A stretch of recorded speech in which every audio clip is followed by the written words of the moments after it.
All right. Hey, everybody. Welcome to the Left First Christians Bible Study. I'm Hody Johns. I'm here with Aaron Goss. Aaron, we're having a heck of a time, aren't we? We are indeed. Thank you for joining us. It should be a little more cheery than what the news has been this week. Oh, although I will say there's a certain amount of confirmation bias that, I know I shouldn't have it, right? It's pride. But there's a little joy in it. There is. I won't let it go to my head or anything like that. But whenever you get a peek behind the curtain saying, hey, it's just some dude back there, and they pull the curtain, it's just some dude back there, sometimes it's like, all right, I feel good about this, right? Called that. I will allow the current events to be the current events. For now, we'll go ahead and build up an audience first, as we like to do here, by talking about some Bible study stuff. Boy, it's tough because I had a lot in the way of current events to discuss and had a lot in the way of Bible study to discuss. However, maybe God has ordained that it just be you and me. And so that way we can get to more of it. God is indulging my selfishness. That's probably not true, but let's go ahead and say that it is. If you would like to join us, though, there's a link in the description of this video. We got Ben and we got Bray in the comments. Hey guys, sorry neither you can be with us live. Ben, I hope you're feeling better.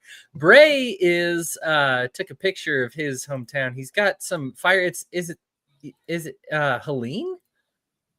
The fire's there or whatever. It's only 20 miles away. It's just like covered in smoke from him. So stay safe, buddy. As always, better safe than sorry. So if you run away from your house for a night, then that's okay. We also got Lily here.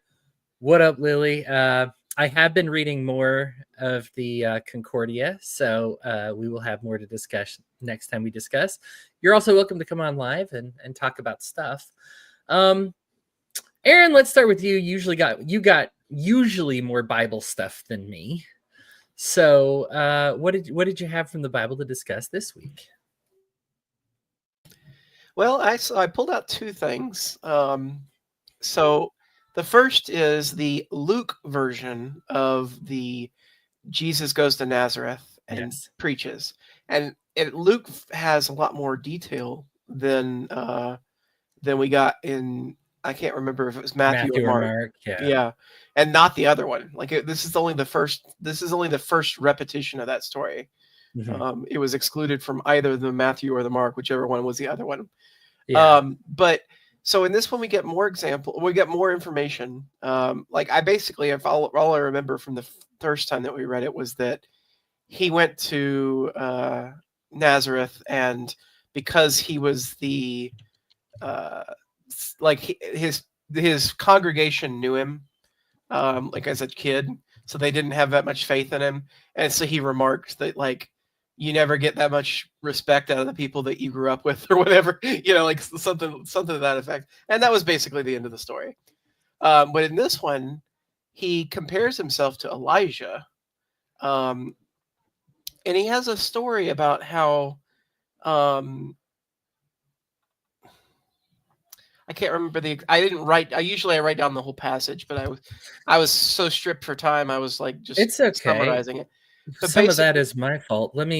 I believe I have the passage and I can post it up on the screen real quick. Okay, perfect. Yeah, if you could do that, we can reference it while we... Here we go. Sharing, and then I need to go to the StreamYard and zoom it. And zoom it, yes. Yeah, perfect. Let's get in here. Yeah, so basically he says... Is it this part with Elijah here that you wanted to... Well, it was the part with Elijah. It was specifically the part about where he says that he didn't heal the people of... proclaim the good news to God's followers. He wasn't a prophet to the Israelites, essentially. He specifically left to go out and proselytize to the people of the world. And I think, if I'm not mistaken, if you scroll down a bit, he says Yeah, surely you will quote this proverb to be, physician, heal yourself, and you say, do here in your hometown what we have heard that you did in Capernaum.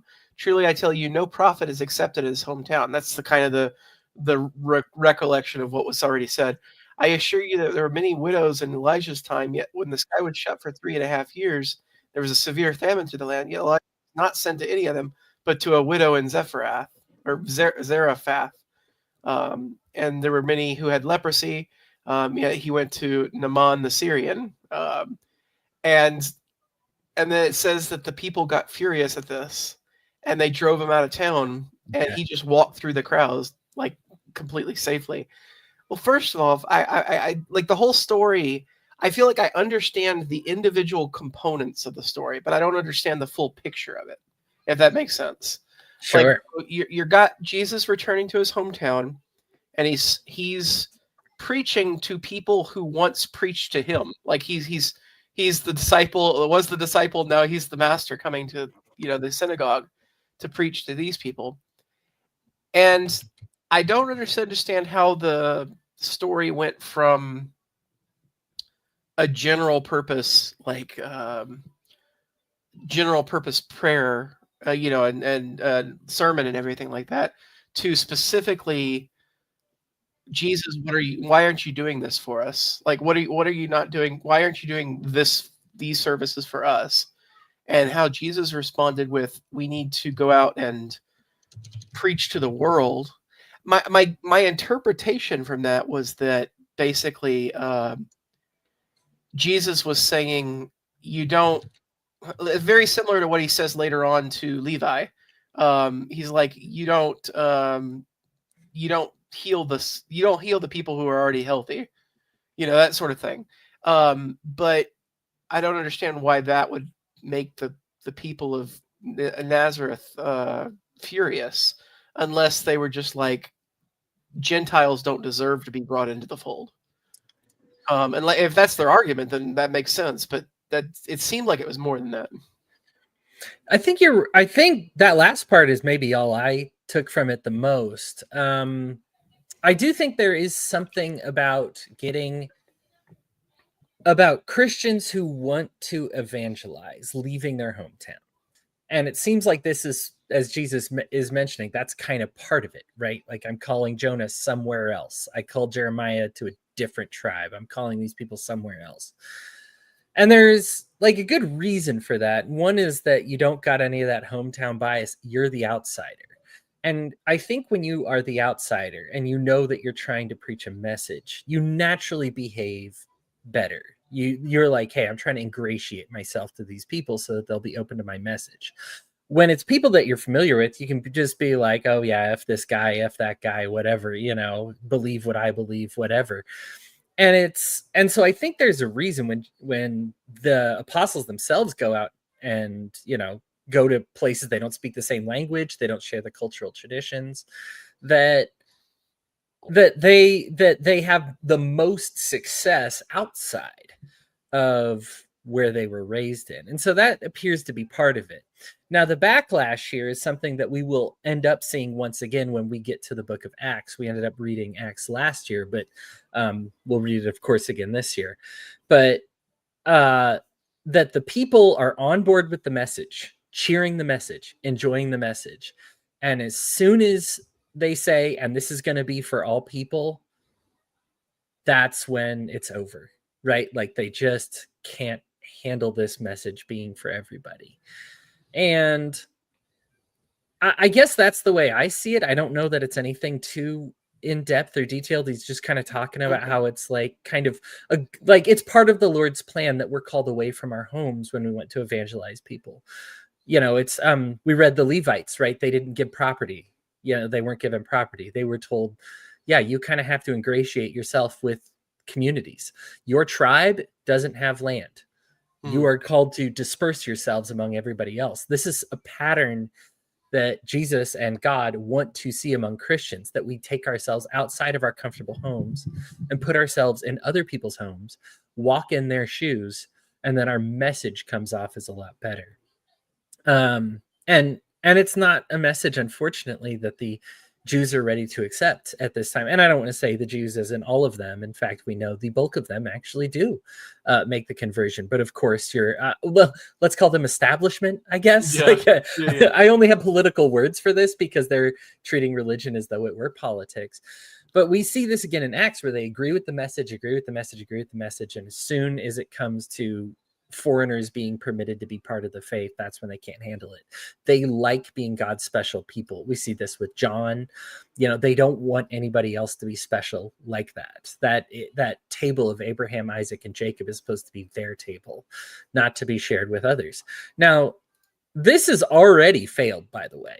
Already in the Old Testament, we have records of outsiders becoming Jews, and we will actually talk about some of that in a little bit when I explore some of the more unsavory portions of the Old Testament. I know, Aaron, you're usually the one who's like, hey, I didn't really understand it. Yeah, like this.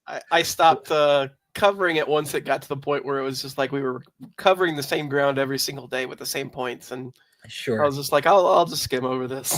I've got a particularly heinous one this time. Yeah. But yeah.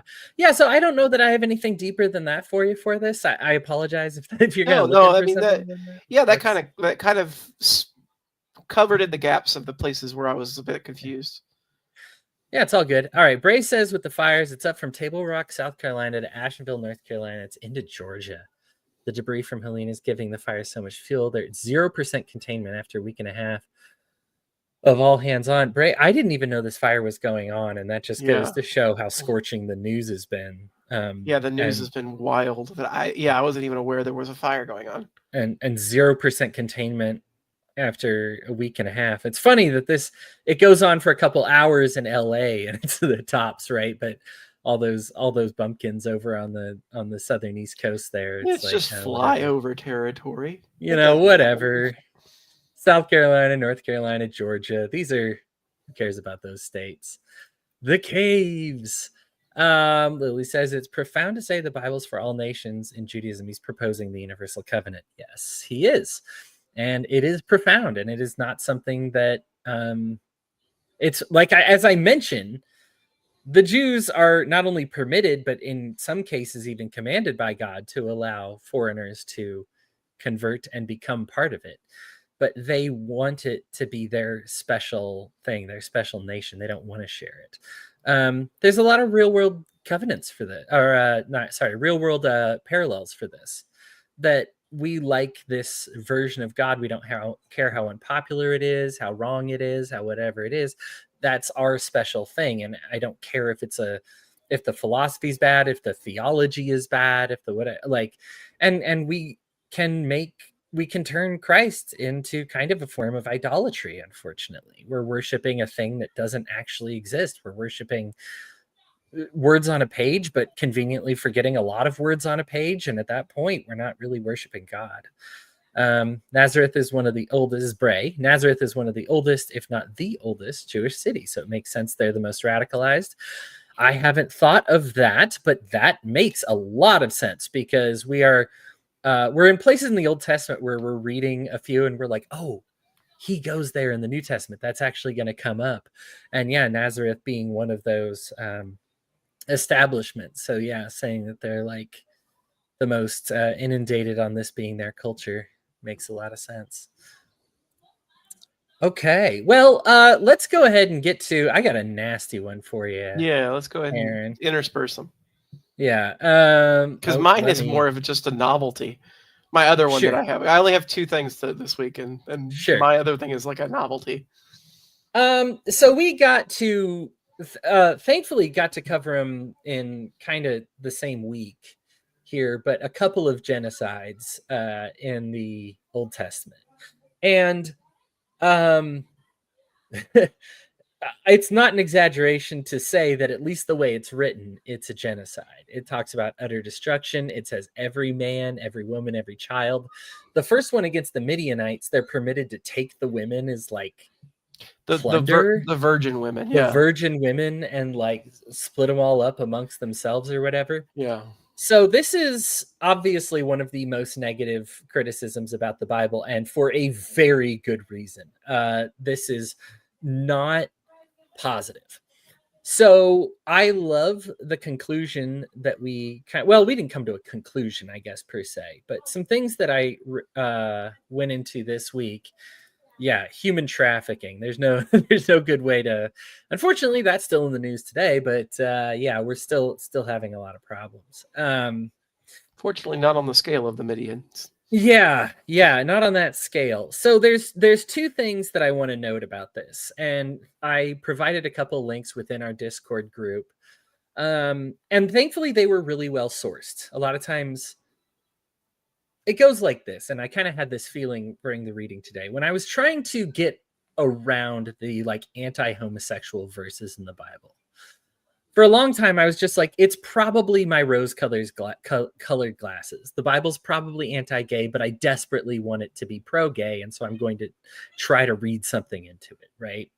And I challenged myself to not do that for the longest time. But then I understood languages, understood anthropology, looked into it, and I was like, hey, there actually is good news here, right? The bad news is not what I thought it was. I was so afraid to put on rose-colored glasses that I was afraid to interpret the verses correctly.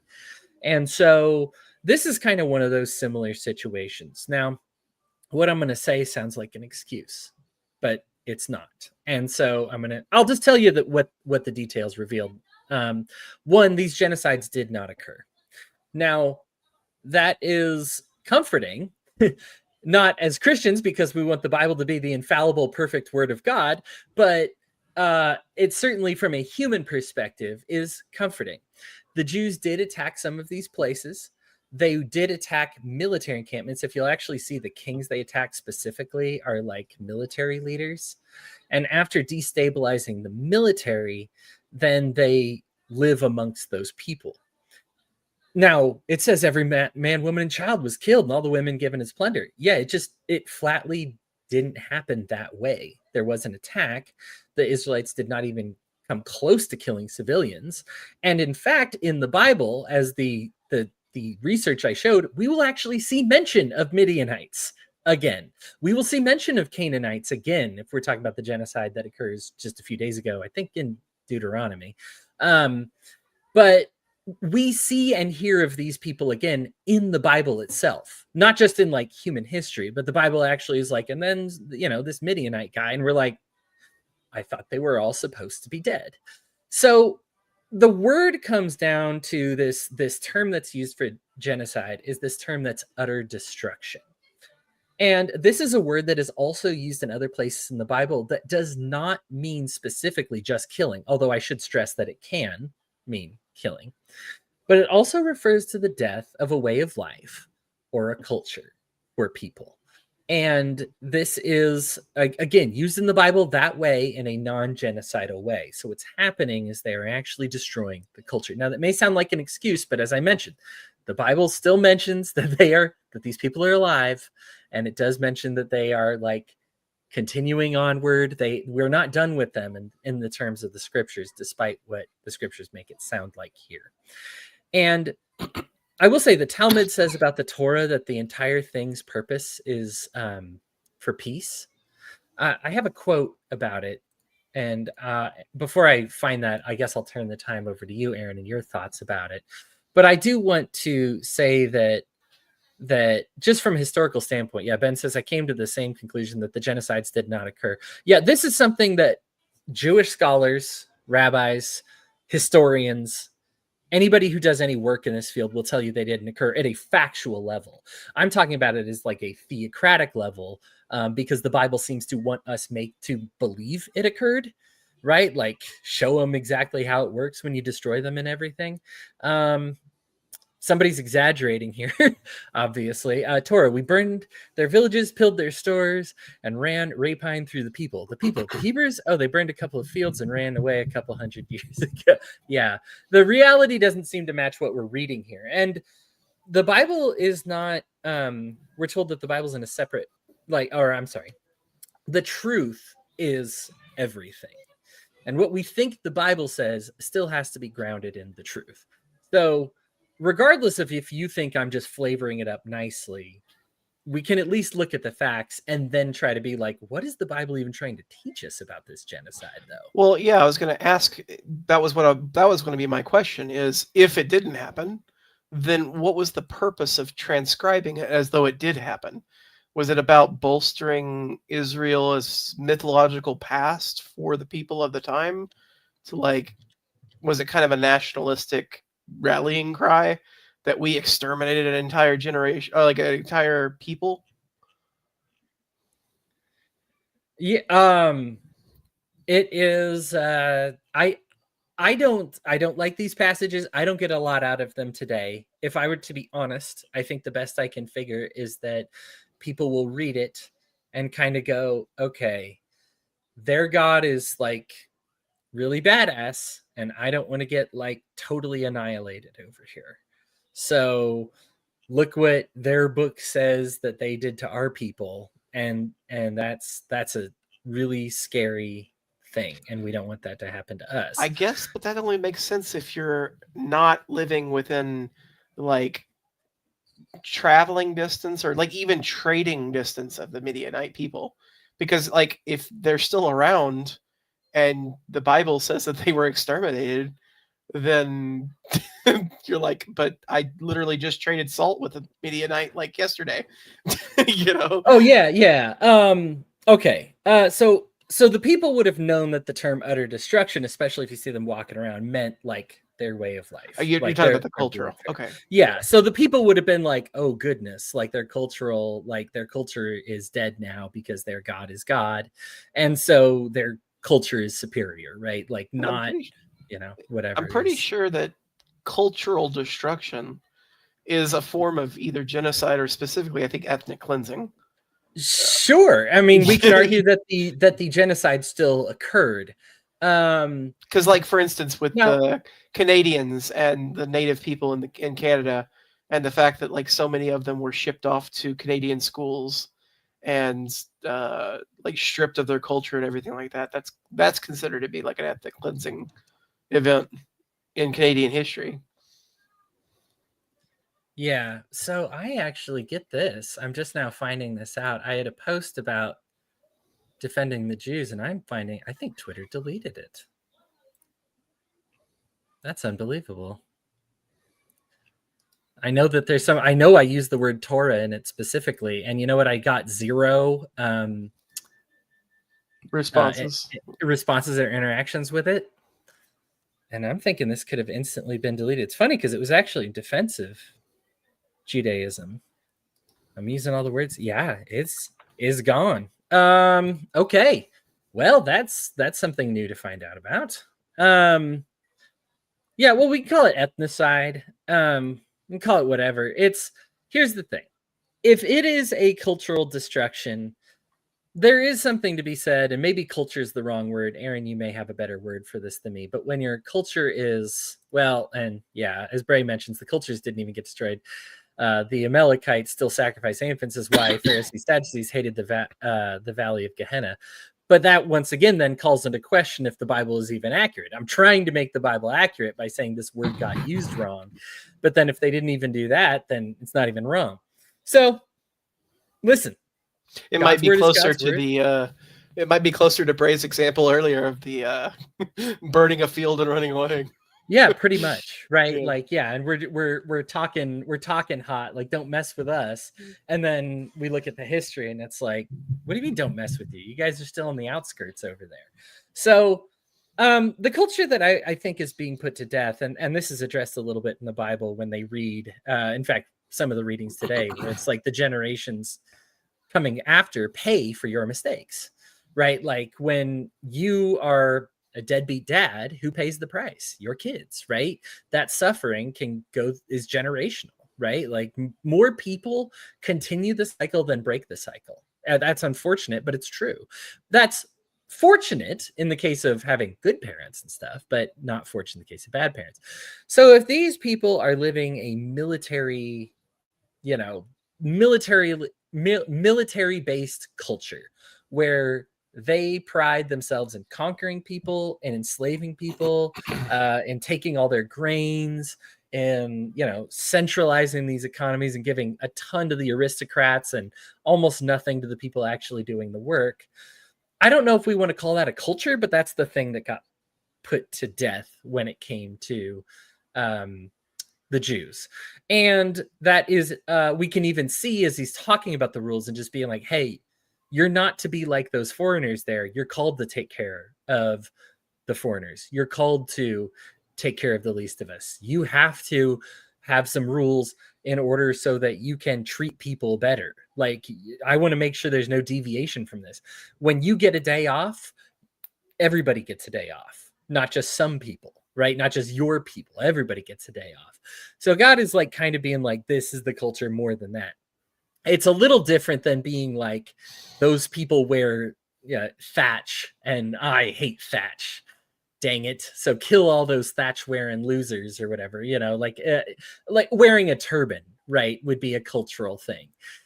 Yeah. God is not calling for the death of wearing a turban. He's calling a death for the death of, child sacrifices and military leadership.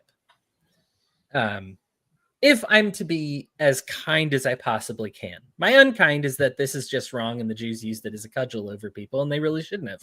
And we should probably take it out of the Torah. That would be my explanation for that. Aaron, why don't you give some thoughts about it, and then I will get to work looking up this quote that I found that is now gone. I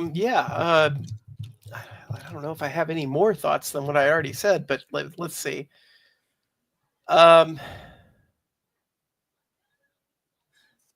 Thankfully, I found the quote. You're good. The Talmud says the entire Torah is for the sake of the ways of peace. So this is something that we will get again in the New Testament, where God says it's all love.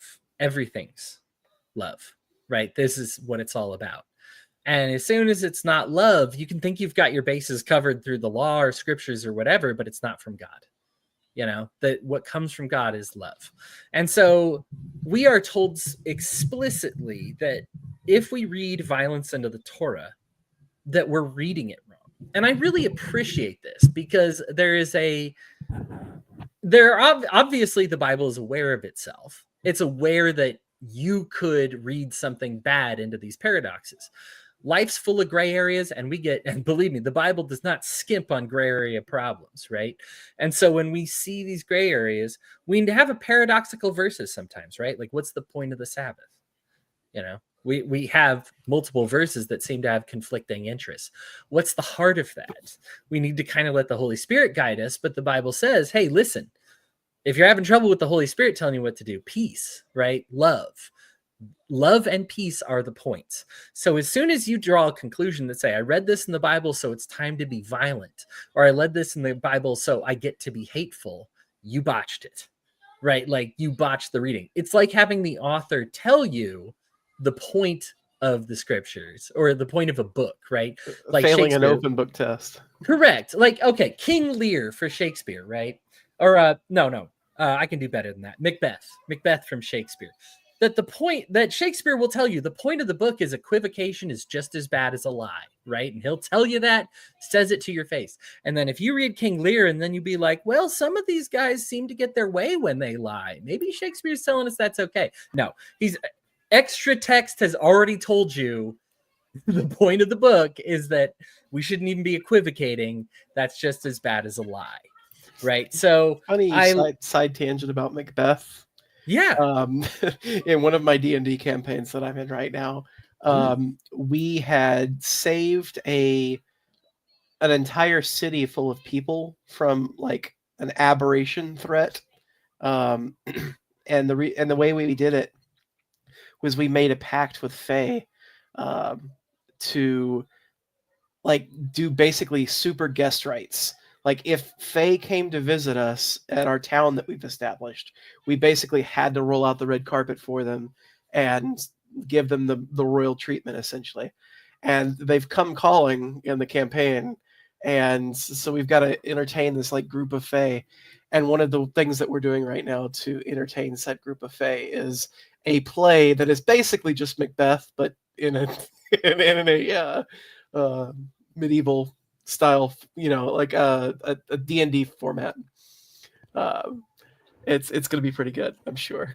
That's awesome. Bray says Especially since never make a deal with the Fae. oh yeah, well, it's like, okay, so we either let thousands die or we Sure. make a deal with Fae, and obviously, you're never supposed to make a deal with Fae, but like the DM presented it as an option, and we decided we'd go for it. And what's great is that no one in our party has any performance skills whatsoever, and we're about to put on a play. It's going to be great. As somebody who's played a warlock before, hey, making deals with the Fae ain't all bad, man. That's not too bad. Some of those packs do okay. Ben says social media exaggerations help me understand these passages, and Lily says, and one of the possible explanations, and maybe I'm just talking too much about this, I feel the purpose is to instill the fear of God amongst the believers. The destruction of the cult of Baal, yeah, is a good example of God just being like, look who's boss.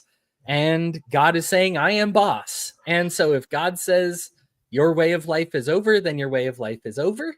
And that is certainly something that God is capable of doing.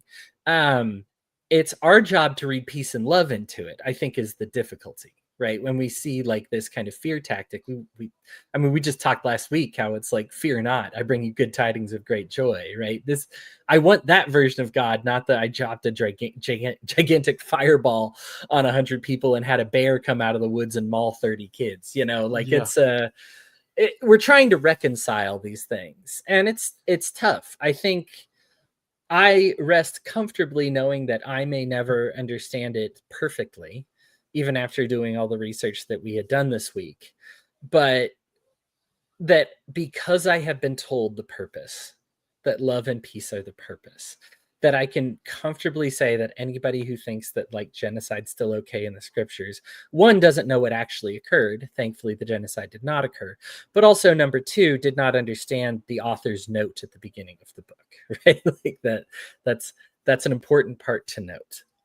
Nobody is saying that the Poors were were the main characters in the book of Atlas Shrugged, for example. We all know Ayn Rand well enough for that. Yeah. Hopefully we know God well enough to know that love and peace are the purpose, and we are violating that if we decide to say, if God says a city's gone, then a city's gone. I'll let him do that calculus, but we are not to behave like that, obviously. Well, you ready for my just absolutely bizarre side tangent of the Bible? Sure. Was this the second thing you wanted to talk about? Yeah. Oh, okay. Yeah, go ahead. So one of the things I read, one of the things I'm doing with my other Bible study that Ryan's doing is studying how to read the Bible, like how to best interpret the Bible and everything like that. And one of the big things that they talked about is look for repetition, like words that repeat, phrases that repeat, that there's special emphasis on repetition. And in our Bible study in the, I don't remember if it's just Deuteronomy or if it starts in Numbers. I think it's just Deuteronomy because it's in the latter, like 4 readings of this week. When we're talking about the establishment of all these cities in the new Israeli empire, this new organization that they're setting up and all these cities that they're forming. One of the things that keeps getting repeated over and over is anyone who accidentally kills someone may flee there for safety. Like that's repeated dozens of times, like at least probably 20 times. And my first thought was kind of humorous. It was like, is this such a recurring issue, accidentally killing someone, that you have to like specifically emphasize it over and over and over in the founding of all these cities? Like, and then as it goes further and it talks about how the nature of crimes and everything like that, and how if you deliberately kill someone, you're the closest kin of the person who was killed is responsible for putting you to death, and you basically don't have any defense. They come and carry out the execution, and you're supposed to be like shepherded off to be killed, essentially. But if you accidentally kill someone, you can flee to one of these designated cities, and once you make it there, then you're safe as long as you stay within the confines of the city. And then once the high priest dies of that whatever city that's in, then you're able to go back home and you're no longer culpable for the crime that you committed or the killing that you committed. And another passage says that you can't be credibly accused of murdering someone unless at least two witnesses. So as long as you kill someone by yourself,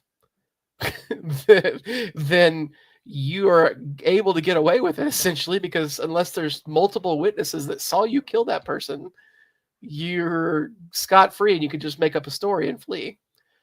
So there was a lot of weird stuff about that one particular section, and I just didn't understand the reason for it at the time, and like what we can even draw from it today or anything.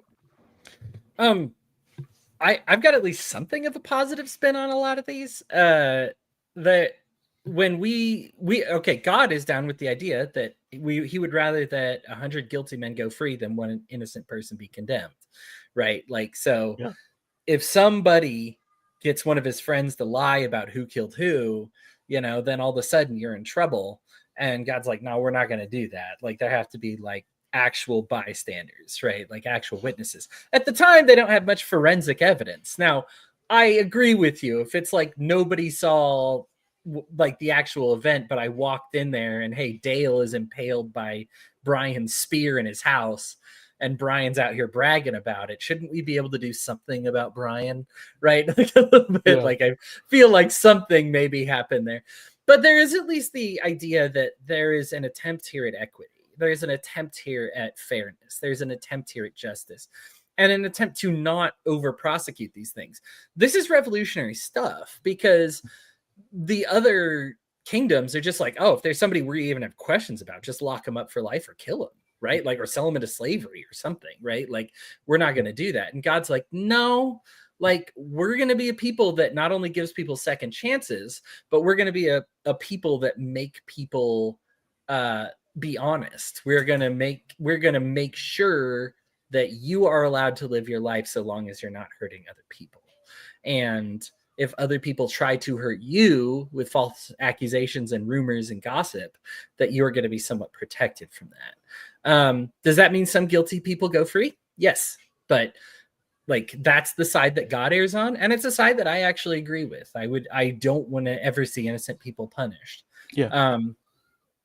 This comes up in a couple like modern day rulings. For example, I strongly dislike the fact that O.J. Simpson and Bill Cosby got away with what they did. But the prosecutorial misconduct in both those cases was very real. And if I keep that misconduct as a precedent in place, then it will be used against people who actually are innocent of the crimes that they're accused of, right? And so there's moments like that where I'm just kind of like, man, I hate the fact that those people walk free. I'm sure all of us, right, are sick that people like that walk free. And I get it, right? That's not justice for their victims. That's not good, but if the alternative is then we keep these statutes in place.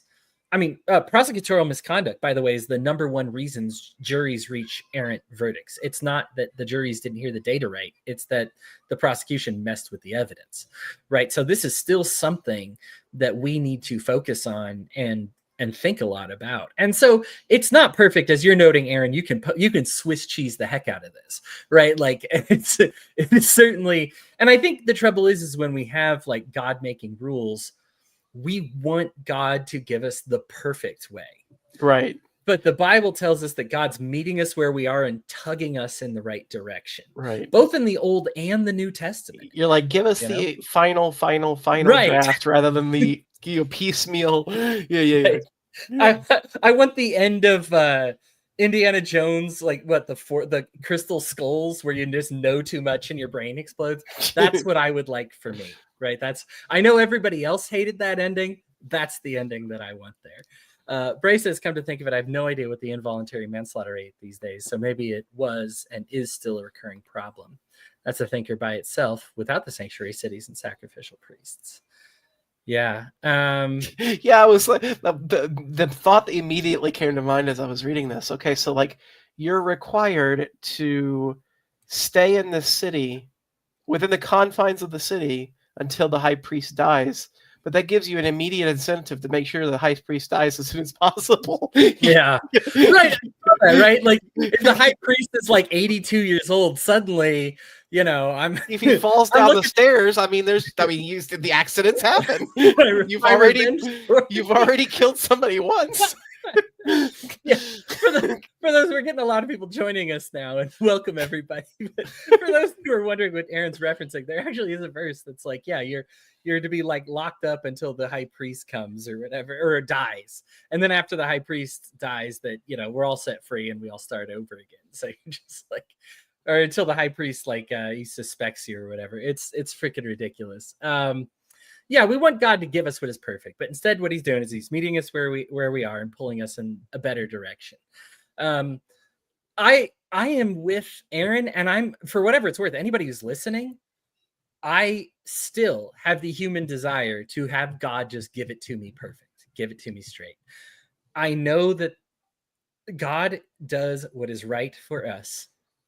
I have no doubt, even knowing human psychology, I know that God did the right thing, right? Like by pulling us in that direction, as opposed to either being an authoritarian, being like, boom, here's how it is and you'll die if you don't, or by saying, here's the perfect thing, you're never going to achieve it though, right? You have no way of getting there on your own, but here it is if you should want it, And so I know that's not the right way to embrace, as I just spit out my tea. I know that this is the better way. I've studied enough psychology to know that this is the right way to do things, but I don't like it still. I still want the full knowledge. I still want the perfect knowledge. It's the Holy Spirit's for. That's not what the Bible is for. And so, as you mentioned, Aaron, like being taught how to read the Bible, I think is awesome. If a spot in that class opens up, let me know. I'll pay some tuition. It's available on Zoom. Oh, is it? Yeah, we do it every Saturday from different times. Okay. So, or every other Saturday. So, yeah, I can definitely make sure you get the Zoom link. I'll get in touch with you. I mean, hanging out with me 3 days out of the week isn't too much yet, is it? No, not at all. Okay. I can always have more Hody. Thank you. I sit on our mutual friend Archie. I find that like he's always live on some chat on Twitter or whatever, and I'd rather listen to him than most other things, right? Or see what he's doing. So I probably stalk him, and I had to admit, like, I'm sorry, it looks like I'm stalking you. I guess I kind of am, but I just look over at the corner and I'm like, hey, Archie's speaking, and I'm like, okay, cool, and so I guess you and Archie, I'm just gonna have to stalk you both here. All right, let's get to some more Bible stuff before we move on to current events. Okay, this one is interesting, and Aaron, I would love your thoughts. I know a lot of people are going to have some deep thoughts about this. I'm actually glad that we have Ben, Bray, and Lily in the conversation, in the chat as well, because this is one that I think is really difficult theologically to grapple with.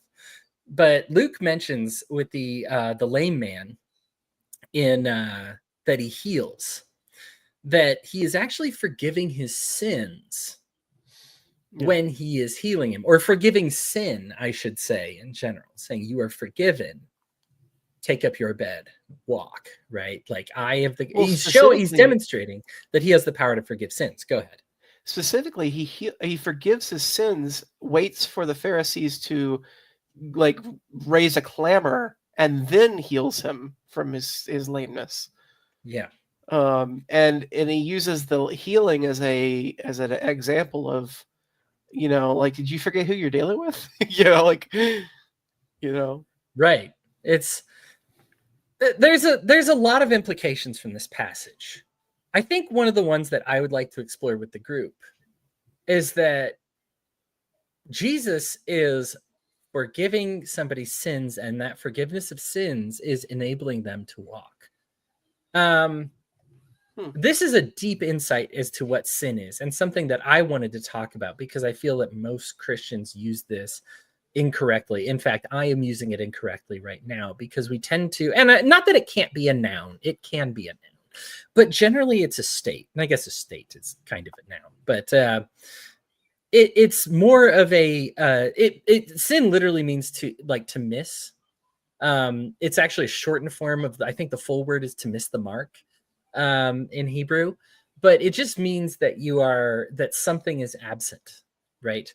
And that something is God, right? That and we get this looking when we get to like Job, right? That Job is a good dude when God lifts his hand from Job. Satan mentions, like, you're protecting Job. I can't do anything to him when your hand's there. All you have to do is lift your hand. I will do the damage, right? Now, is Job a sinner just because he is suffering these afflictions? And it helps us see kind of the nature of sin. We need to expand our thoughts on what it is. Because what we're doing is we generally treat like lying as a sin. Right? Lying is actually a symptom of sin. It's a symptom of being without God, right? But so are many other things that we wouldn't hold over people's heads, such as blindness, being unable to walk, being an amputee, getting sick, right? All good gifts come from God, and God is telling us right here that lameness is not a gift, right? This is not God's thing. This is a sin. This is a state where God didn't protect you, and therefore Satan has wormed his way in and crippled you. And so I have the ability to forgive that, right? I have the ability, and that in that forgiveness, you will be able to walk again because I can infiltrate them. There's a lot of implications here. One, I do think that, and this is handy, this is actually tying in another passage from the week, but Jesus is making specific here that I can heal people because I'm like God and stuff, and I can do these miraculous things. I've given my apostles these powers, and so they can do some of these things. But any church that is claiming that they can, like, I mean, heck, Paula White just this week, right, promised that if you send her $1,000 that you'll be healed from your sickness and you'll live a long life. That is, by the way, Paula White is the faith, she's the leader of the faith office. That's a big government faith office. And she is Donald Trump's personal spiritual advisor. And I linked a video, and yeah, she is just telling you straight up, like, if you send me $1,000, you'll get 7 days of blessings. And she listed 7. And yeah, one of them is you will be an enemy to your enemy. That's one of the blessings that you'll have. But yeah, the other is like you'll be healed from any sickness that you have. And another one is that you'll live a long life. Bad news about what that meant for Jesus, right? When he got crucified, if only he sent Paula White $1,000, he might have been spared the agony of the cross. Obviously, there's a lot of bad theology with that, but the deeper understanding here is that that's not the way it works, right? Christ was there's a reason that he's doing all these miracles, and that we today have to be the miracles by sending somebody to like a hospital. I can't just like walk around and just be like, oh, like you see like the mega church people like touch somebody and their demon leaves their body or whatever, something like that. That's something that's specifically reserved for somebody who can forgive sins. And they're actually making very clear here that this is something that only somebody who is capable of forgiving sins can do. And Jesus is the one in that role. So unless you think Paula White can forgive your sins, in which case you would be replacing Jesus based on the context of this passage, that's just not in the cards. Now, Jesus can forgive you your sins and heal your illnesses. I still believe in miracles, right? I do believe it happens. What's it besides clergy? The leading occupation that claims they've seen miracles is doctors. And having worked in a hospital, I have seen it. I get it. It's one of those where you're looking at incurable cancer on somebody's lungs one week, and then the next week it's gone. And you're just like, this shouldn't have happened. There's no reason for this. This wasn't a mistake. You know what I mean? Like we double check, triple check. We've run all these tests. I don't know what's going on. And suddenly it happens. So I still believe in miracles. I want to make clear that I still do believe in them. I'm not trying to like shortchange the power God has over this world or over this life. But when we talk about forgiving sins, that is from Jesus Christ. That is not from like a megachurch pastor. This is unique to Jesus, and Jesus is making clear by doing this that it's unique to him. So I guess I'll get your thoughts on that, and I do have one more bit. Yeah, so I had two big thoughts. The first is a more minor one, which is that didn't Jesus bestow upon his disciples the ability to heal as well? Is it just God's power the disciples are being used as a conduit for God's power?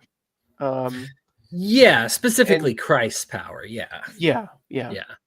And but also that it was limited. Like there were certain things that the disciples couldn't do. Correct. And Jesus had to step in and do them himself, which is interesting from a theological perspective, because it's like God created a rock so large that God couldn't lift it, or that sort of thing. Where it's like, if God can, or Jesus can use the disciples as a conduit for his power, why weren't they able to do everything? Like, because did Jesus not have the ability to like, were they not able to channel that much holy power? Or like thinking of like that sort of Sure. thing. That was the first thing that came to mind, and the other thing that came to mind is a more thorny issue. If we begin to we've talked about sin and disease, and specifically things like schizophrenia, mental Yeah. afflictions, and everything Yeah. like that, being a form of demon. But when you start talking about sin and physical afflictions and mental afflictions as like being directly correlative, it gets into some thorny issues with, like, say, for instance, like the deaf community, for instance, Yeah. who they start to, like, being deaf is part of who they are, their identity, and they form extreme bonds with other people who are deaf.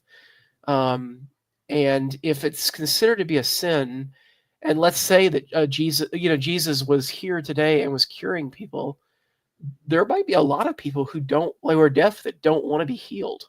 Like they could even be Christians and say, like, I am a believer in Christ, but being deaf is part of who I am. And so, the other thing I thought of was like some things that we might consider mental illnesses, like autism or being trans. Could some people interpret those to be mental illnesses that need to be, like, defects that need to be cured, and a lot of trans people and a lot of autistic people might say, no, I'm the way I am, this is who I am. Sure. And you remove that, you remove part of my identity. So I was wondering what you thought about that. I think maybe there's room for both, right? Like maybe there's some people that God's hand was on them and they have this what we would call an affliction, but it's not an affliction, right? Like it's a blessing. They just don't like see it, right? Like, or maybe as you mentioned, the people that are deaf and have come to grips with it, maybe it's a blessing and they do see it, right? Like they're like, this is how I was meant to live. We're told some people were meant to be eunuchs and some people were meant to get married and have kids, right? That's something Jesus said. So sometimes it's meant to be that way. I think there's some people, they talk about, I've seen people with like disfigurements who get hit with like a grenade or something, and they're like, my life is so blessed now, right? Like because of this. And of course I went through all these difficult times, but like it was meant to happen to me and I've come to grips with it. I would say my divorce is even one of those things, that I was made better. Now, one, we could say that's God using sin, right? Which we've seen him do plenty of times before. That God's like, hey, I'll allow the sin to happen because it's for my greater good. Or we could say that it was God's blessing the entire time with some of them. I don't have an answer for 100% all of them, and I don't think it would be wise for me to guess. I do think like some people are trans, and I think anybody who says that's like an affliction or a sin or whatever it may be just hasn't done enough research into it necessarily. But I also think that there is a matter of being like, if it is not the way they are supposed to be, then what this passage would indicate is literally Jesus Christ has to come down and fix it. All we're called to do is heal those people in the meantime, right? Like if it is some kind of mistake. And so I would soundly reject that, but regardless, the prescription would be the same, right? You pour your love into them, you give them all the healing you can give them. And if we find that them healed in their perfect form is a trans person, then that's who they are, right? If we find that, and I think that the trans issue is a great example, because I think there are some people who are genuinely confused. We have, within the Love First Christians, we have two people I know of that have detransitioned, right? And because they felt manipulated, right? They felt that people took advantage of their confusion and inserted things into them that weren't true. and narratives or whatever, that we poured unhealthiness into them and they kept to an unhealthy place. And similarly, and boy, I want to say we probably have 5 trans people. I'm trying to think of, I mean, Tess just had somebody join, or Ben actually. So we got Tess. I want to say 5 that we have. Anyway, I don't need to think of all their names, but 5 trans individuals that similarly went through a journey of unhealthiness where people are like, no, you're not this, you're not that, you're this is an abomination against God. And as they've come healthier, as they become better, they've become that. So Aaron, and I understand what people mean when they're like, are you affirming? And from a societal level, I'll say yes, because I understand generally what they mean by that. But I don't like that, because what I would rather do is I'd rather be like, I just want to get people like in touch with the Holy Spirit and be in like the healthiest, loved, healed place possible. And from there, I think they have the clarity to see what's before them. I don't want to shuffle anybody. I don't want to push anybody one way or another, right? Like, I think the experiences that I get from these people is they've been pushed around for long enough. They need somebody who understands them and loves them. And I think some might be lame, can't walk afterwards, and some maybe will. I think some will be trans. I think some won't. I think some people will be gay, some won't. I think so. And I don't like throwing necessarily trans in with like paraplegics, because I think one is, as you mentioned, like Well, kind of an yeah, identity and like, versus a yeah, condition, right, and like, that's such a thorny issue because I mean, I can imagine that there would be some people who are paraplegic, who that becomes part of their identity, you know.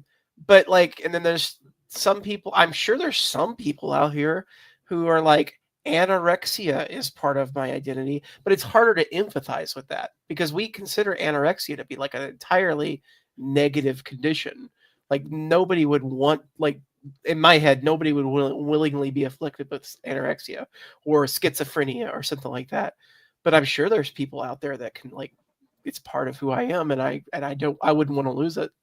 But it's hard to imagine that. But like that's what it gets, so it gets kind of thorny when you start thinking about like afflictions being one-to-one representations of sin. Yeah. Yeah. And you know what? Let's just say in this case it is. I also think so. The part 2 of what I wanted to get to with this story. Let's see. Actually, we have a lot of comments to get to. Bray says this is the only healing where Jesus calls a healing a forgiveness of sin. So I think the sin was believing in the power of the pool over the power of faith in God. Ben says the story of King Nebuchadnezzar comes to mind on this subject. Yes, that's another one.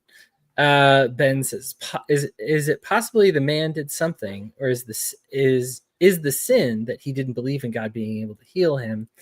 Plus, they still had to do the sacrifice system at the time. Was the sin that he didn't sacrifice? I have much to ponder on this one. I will warn you against that one.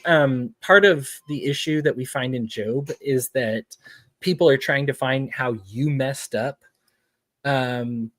And we're not to do that, right? Like it's funny because we get a lot of themes out of Job, but the overwhelming theme in Job is you're not to blame somebody for the stuff that happens to them, right? Like his friends spend all his time being like, what did you do wrong? Right? Like, what did you do wrong? And sometimes it is, right? We're told that some of these, and maybe Job is a great example of this, injury is not your fault, right? Like that terrible thing that happened to you isn't your fault. Aaron, wrap for a minute here. Okay. Shoot. Let's see.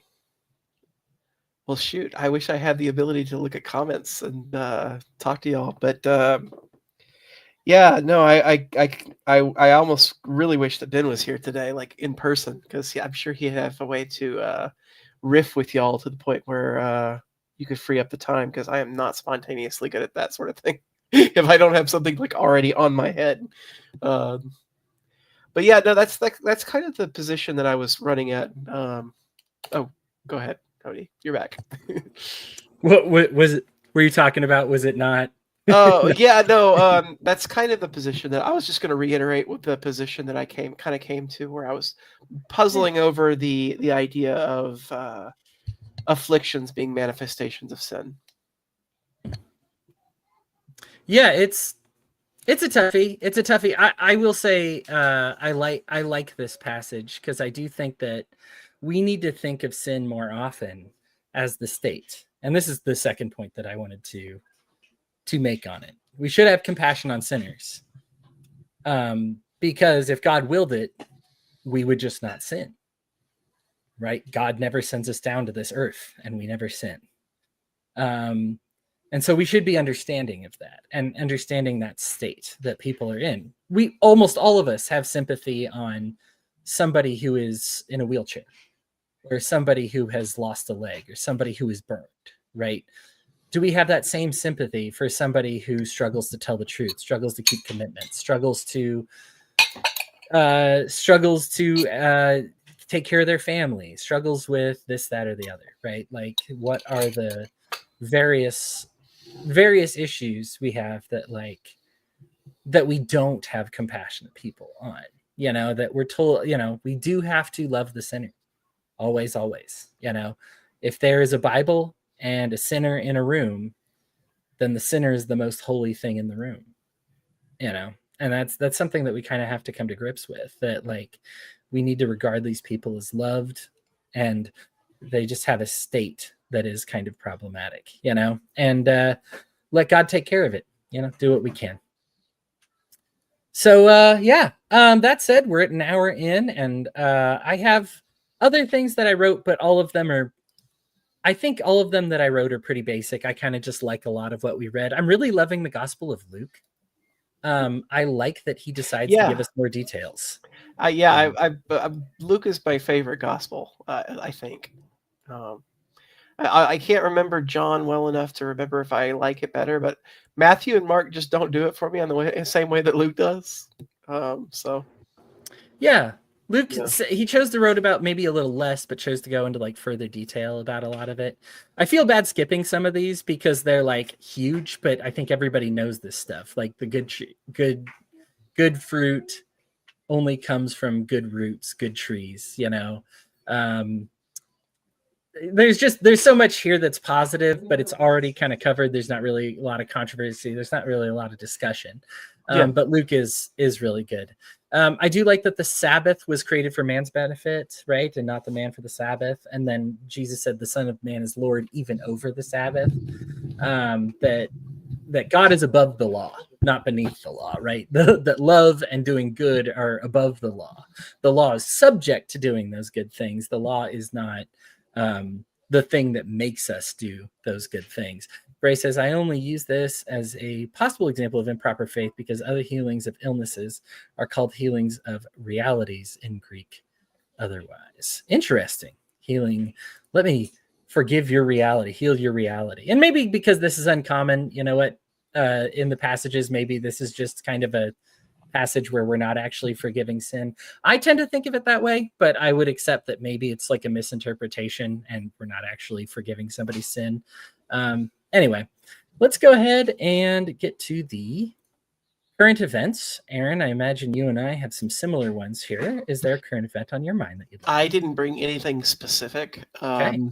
I mean, honestly, the big one for me is what happened today with yet another abduction of another college student. But I don't know if I have anything to say about it that I haven't already said about my mood. I mean, it's just yet another abduction, and similar circumstances. For those who haven't seen it, basically, a woman's on the phone. I'm gonna find the video for everybody. Oh yeah. Let's play the video. So we can. I mean, it's only like less than 2 minutes long. You can play it. Yeah, it's a quick video. Here we go. I linked it today in your server. Yeah, I have. Here, I'll go ahead and share this tab, and let me go ahead and get it added here so that. Let me delete Aaron. No, here we go. Okay, here we go. But yeah, video here. I believe you guys can hear the volume, right?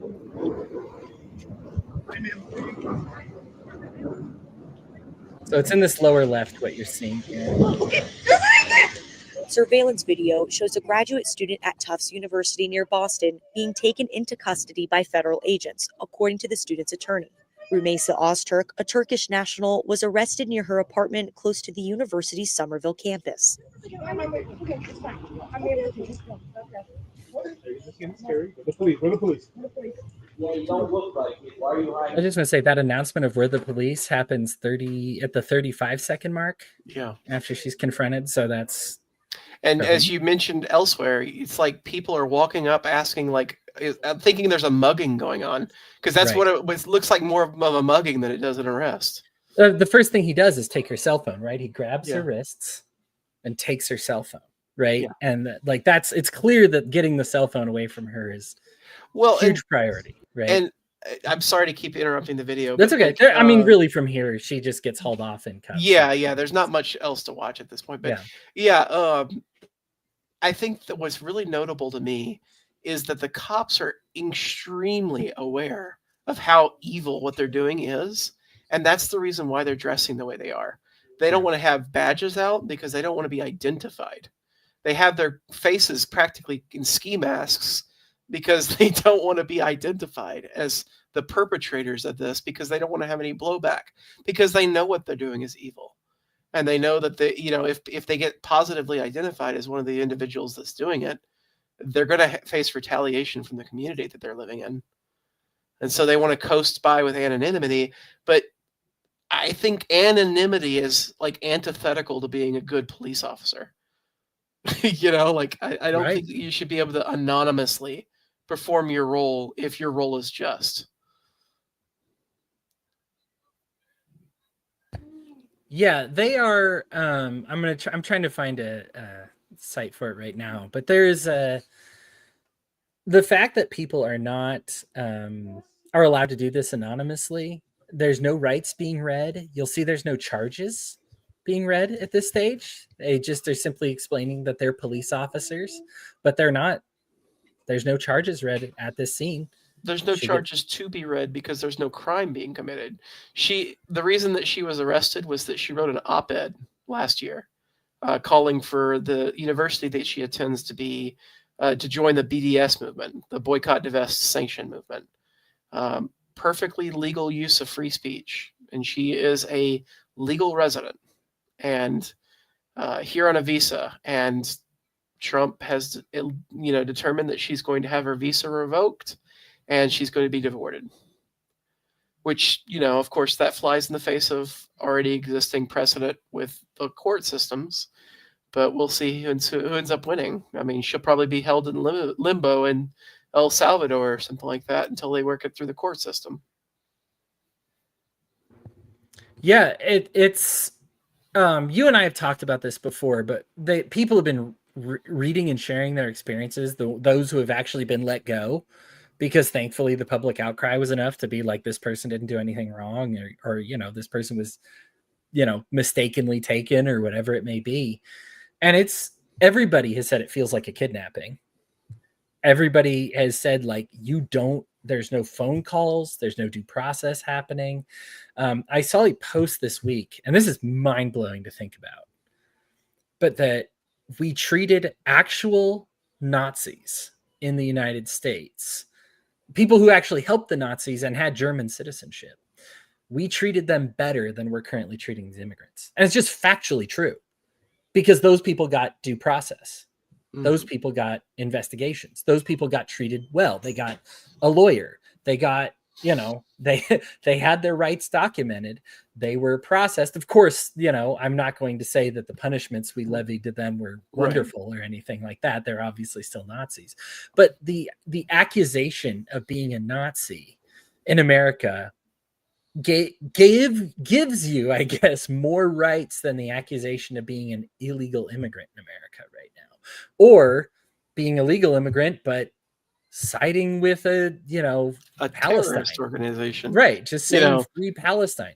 This is much like Khalil in the sense, and maybe you've seen something different, but I can't find any dirt on her, like anything that would have no she crossed the line. She didn't even attend protests, like not just non-violent protest, like a violent protest. She didn't even attend any protests to my knowledge. Like, she just wrote an article, and it wasn't even a particularly salacious article. She just wrote an article. It's, I mean, freedom of speech. I don't know. Ben says let's start a Signal group chat. It's funny. We will get to that in a moment here. But yeah, like I just wonder, like, at what point do we, like, I assume it'll be like a month from now. Mhm. There'll be a citizen who, like, I don't know, said ISIS is the good guys or Hamas is the good guys or something like that, and they'll revoke his citizenship, and that'll be the first step towards citizens, starting to lose, just getting yoinked off the streets. Right. And then a month from then, it'll be back to what these legal residents are doing, right? Getting pulled for right now. It'll just be people who sided with Palestine, and it'll be citizens getting their citizenship revoked. Yeah. Like, I mean, if you don't push back as a society against this right now, it's only going to get worse. Yeah. Right. I mean, this is them dipping their toe in, right? Like, Yeah. this is the start. This isn't the end. Of course they want to do more, right? Like, government loves control of immigration. Everybody who's read The Guarded Gate knows that, they love this. Being able to determine who gets to be here and who doesn't means you can just deport anybody else's any opponents you have, and import people who are sympathetic to you. Why is it both parties seem to let in rich, educated people to the front of their line or whatever, but anybody who actually demands like changes of powers, they're kept waiting outside for like hundreds of years, like put through this impossible system. Like, that's not an accident. These people will demand better of their governments. It's why they're leaving the other ones. And they don't, like, our politicians don't want that. They want somebody who comes over from a nice, luxurious country to be here, who's going to vote either Republican or Democrat. It's not going to threaten them at all. Like, this is why the two parties have been the same on immigration for forever. It's I believe they're trying to revoke, was it 500,000, over 524,000 legal citizenships that were granted to Venezuelans, Haitians, and something. 524,000 people. I haven't heard that, but it doesn't surprise me at all. I'm gonna. The news gets so bleak and things happen so quickly that it just kind of blurs together, which is the point. I mean, that's Steve Bannon, flood the zone, all that kind of stuff. But it's too much. That is one that you shared, that flood the zone thing, Aaron. That is one thing that I have gotten so much mileage out of. Like, once you see it, like, you can't look away. Like, it makes so much more sense now that he did the Nazi salute after Elon Musk did it, right? Because one person doing it, that's people trash. Can focus on it. Whereas if multiple people do it, right. Just throw one up, and then all of a sudden, hey, it's just a bunch of people. It's just that noise, So for those who are joining us, who didn't manage to catch, I don't remember when you said it, but the flood the zone conversation, that is one of those. It's a concept and I believe phrase invented by Steve Bannon. That is like, when you've got a bad thing that you want to do, don't do one of it, do 100 of it, right? Like, do a bunch of it.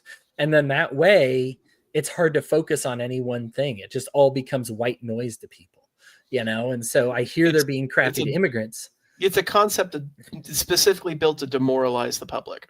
Like, you just flood them with so many negative things that any one specific thing can't be focused on. Yeah.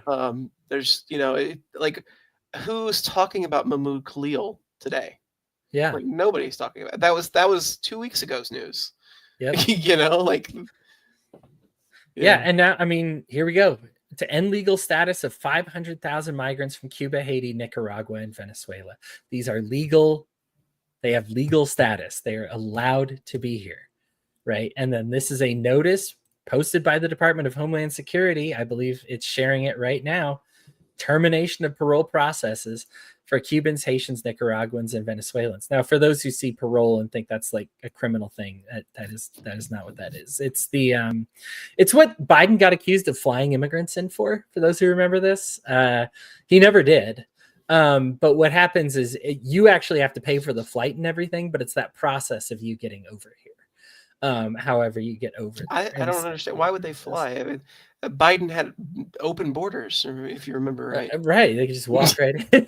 Of course. How could I be so stupid, right? Like, it didn't all expand. If you believe that Biden had open borders, I have oceanfront property here in Utah available for sale for you. Yeah, so this would be. It doesn't give us a number here, but this is the problem, right? It just says for Cubans, Haitians, Nicaraguans, and Venezuelans. Now, obviously, I'm not going to read this entire thing, and so I don't want to misconstrue anything that it says. But that's like people are doing the math, and it's 500,000 people, right? Like it's over 500,000 people that are allowed to be here and now are not allowed to be here, and it's just on the parole program. It's not. There's no crime committed. There's not, there's nothing like that, like you said, I don't know what more can be said that we said about Mahmoud Khalil. It's kind of more of the same, but I do see this like rapidly accelerating, and this is getting to a very bad place. Like it pisses me off so much that during the campaign trail, all we heard over and over and over and over and over constantly was murderers and rapists.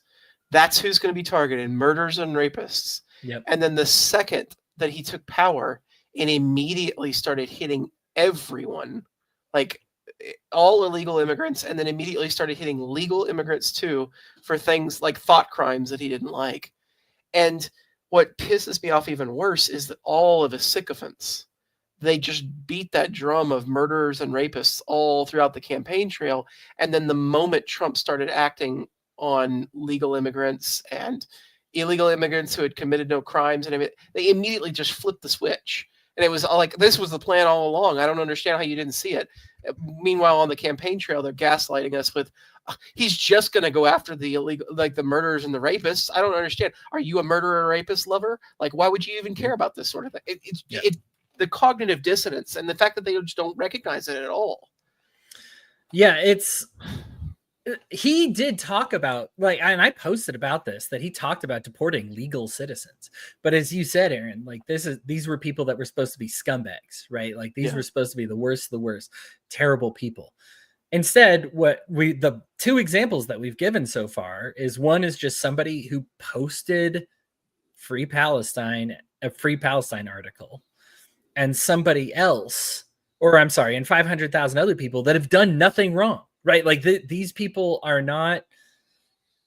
These are not trend. If it was 500,000 trend Aragua people, like that would be something that I would still not like it, right? Because I would have an issue with the government, the lack of due process, trend Aragua, right, and all that. No. But I would barely have a foot to stand on here because people don't like them, and for good reasons, right? It's kind of like trying to defend like Hamas. It's a fool's errand. But this is not Hamas. This is not trend Aragua. Aragua, I keep pronouncing that wrong. These are bad. Like these are innocent people. These are families. And here's the other thing: a lot of these people that are on the parole program are here with family. This is going to leave daughters without their fathers. It's going to leave sons without their moms. This is going to tear people's brothers away. Like a lot of the reason that many of these people got onto this program is because they have family here that they're staying with. In a year or so, conservatives are going to lament the fact that there's so many legal immigrants who are in fatherless homes, and how there's something wrong with their culture. Yeah. We're going to get gaslit about the fact that there was like motherless homes or fatherless homes because of their previous actions, but it's going to be blamed on their culture. We haven't ever seen that happen in the United States before, have we? Done something that took away a bunch of people's moms and dads and then talked about their trash culture because they didn't have any moms and dads. That doesn't sound at all familiar to me with any of the history that I know of America. Yeah. I put up a Reuters article there briefly because I understand some people might have issues with the Hill, but Reuters and AP are two that like are just kind of pure news sources. So did you see that Trump took a shot at Reuters the other day? Like he specifically, they already took a shot at the AP. Might as well do Reuters too. Why not? Like, Reuters is increasingly fake news or something. I don't remember what it was, and I don't remember the context, but it was just like going after Reuters as fake news. you have to be some sort of special kind of stupid to believe that because Reuters is literally just practically no editorialization or anything. They're just reporting the facts. There's no opinion to speak of in Reuters articles. It's just straight reporting of what happened. The closest thing you get to editorialization is word selection, and how you report the facts. But yeah. It's wild. You shared one here that is you're here Oh, because yeah. of your tattoos. Trump administration sent Venezuelans to El Salvador's most famous prison. Their families are looking for answers. So the tattoos are in. They sent somebody who had, what was it, a Real Madrid Yeah, tattoo? you Like you a had soccer posted something tattoo? like Right? there was another one like with LeBron James or something like that. He was in that basketball pose where he's like Oh, reaching yeah. up. Yeah. Yeah, and his number 23. I think that was you that posted it. But yeah, this particular person, like he has a tattoo of the autism awareness, and that was Trinda Aragua. Like it's like they don't even try to make believable lies. Like it's like I don't know, Likud party propaganda, where it's like 40 beheaded babies. It's not even believable lies. And they just post it out there. I am gonna find something here, and I believe it will make you laugh. At least I sure hope it does, Aaron. So I got this. Yeah, I this started is the looking one this up. I saw. Yeah. Okay. I was looking at the top right hand corner, like Yeah. of the image. So, like, I don't know much about sports, but I know that symbol. Right. So I was searching for Trenda Aragua tattoos, and because it was actually because of the soccer fan, right? And I was like, what do they think the tattoos are, right? Because that just struck me when they were like, because I mean, what's funny is then people were like, that wasn't it, and they were like, we're sure that's it, right? And this administration's like response, we're going to get to that with the signal chat here in just a minute here, but their response to like criticism is just like, no, we're right. Like that, I don't know what to tell you. So I just looked it up and I found this is a .gov website. You can find this right now, right? This is from, I think it's Texas or something, but this is a .gov website. And it was the top of all the websites that like I searched. They're the first government website that came up. Tattoos and other identifiers. Okay, so this is a nautical star, right? Yeah. This is first of all, there are pictures of Trenda Aragua members. Hey, I pronounced it right that time. Shirtless. They do not have these stars. This is not. It says stars on shoulder to indicate rank. That's the dumbest thing I've ever heard. So maybe I should do it live right now. If you search star on shoulder tattoo, you will find this. And the top link, at least according to my search engine, is on Pinterest. And it's for like emo girls. That is, and it says like young women are loving this shoulder tattoo and think it's so cute. And like it doesn't like. I mean, the fact that they have the boldness not to just say it stars on the shoulder, but that it indicates rank. Like once again, you oscillate between despair and absurdity.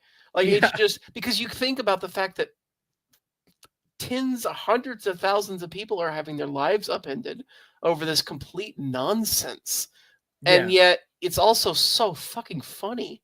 Like it's it's so stupid. It's funny. It is way dumb.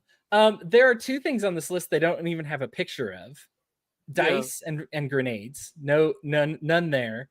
Aaron, you already pointed this out. To me, this is the funniest as a sports fan. This is a Michael Jordan Air Jordan tattoo. That is the Air Jordan logo, and Michael Jordan was number 23. I have no idea why they believe that's a Trenda Aragua thing. Like that is unbelievable to me. Like as you mentioned, like it is comically hilarious. Roses and predatory felines, including tigers and jaguars. Dude, are we arresting every biker? Because the rose tattoo, the tiger tattoos, I know a ton of white people that have nothing to do with Trenda Aragua. They are not immigrants. They are not drug fiends, and they love tigers and roses. Like that is Now there's one on here, and for example, if everything were like this HJ with the crown, that actually is Hijos de Dios, the sons of God, and that is like strongly associated with the Tren de Aragua. So I'm not gonna like toss this whole thing out here, but like, I mean, you could toss most of it out, Yeah. like at least 90% of it or whatever. But like, so there is something on here that's correct, but like, I'm sorry, like going 1 for 20 is not what you want to see your government, especially now that they're deporting people over this, right? Like the tattoo I showed earlier. Here, let me go back to this one because I don't think I explained it. This is an autism awareness tattoo.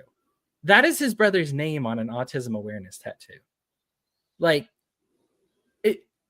it's not remotely any, like, I don't know. And then the Trump administration's response is just, oh no, we're sure. Yeah. You're sure? You're positive that's a Tren de Aragua tattoo? Source, dude, trust me, bro. Right. Please trust me, bro. Trust me, bro. All right. Signal chat discussion. Yeah, I was gonna say we need to transfer to that before we... All right. I guess I don't want to necessarily read the whole thing, although I do think the entire thing is worthy of reading. Yeah. Okay, so let's start with the very beginning. Right? So I guess I'll set the stage, although I imagine everybody's probably heard of this at this point.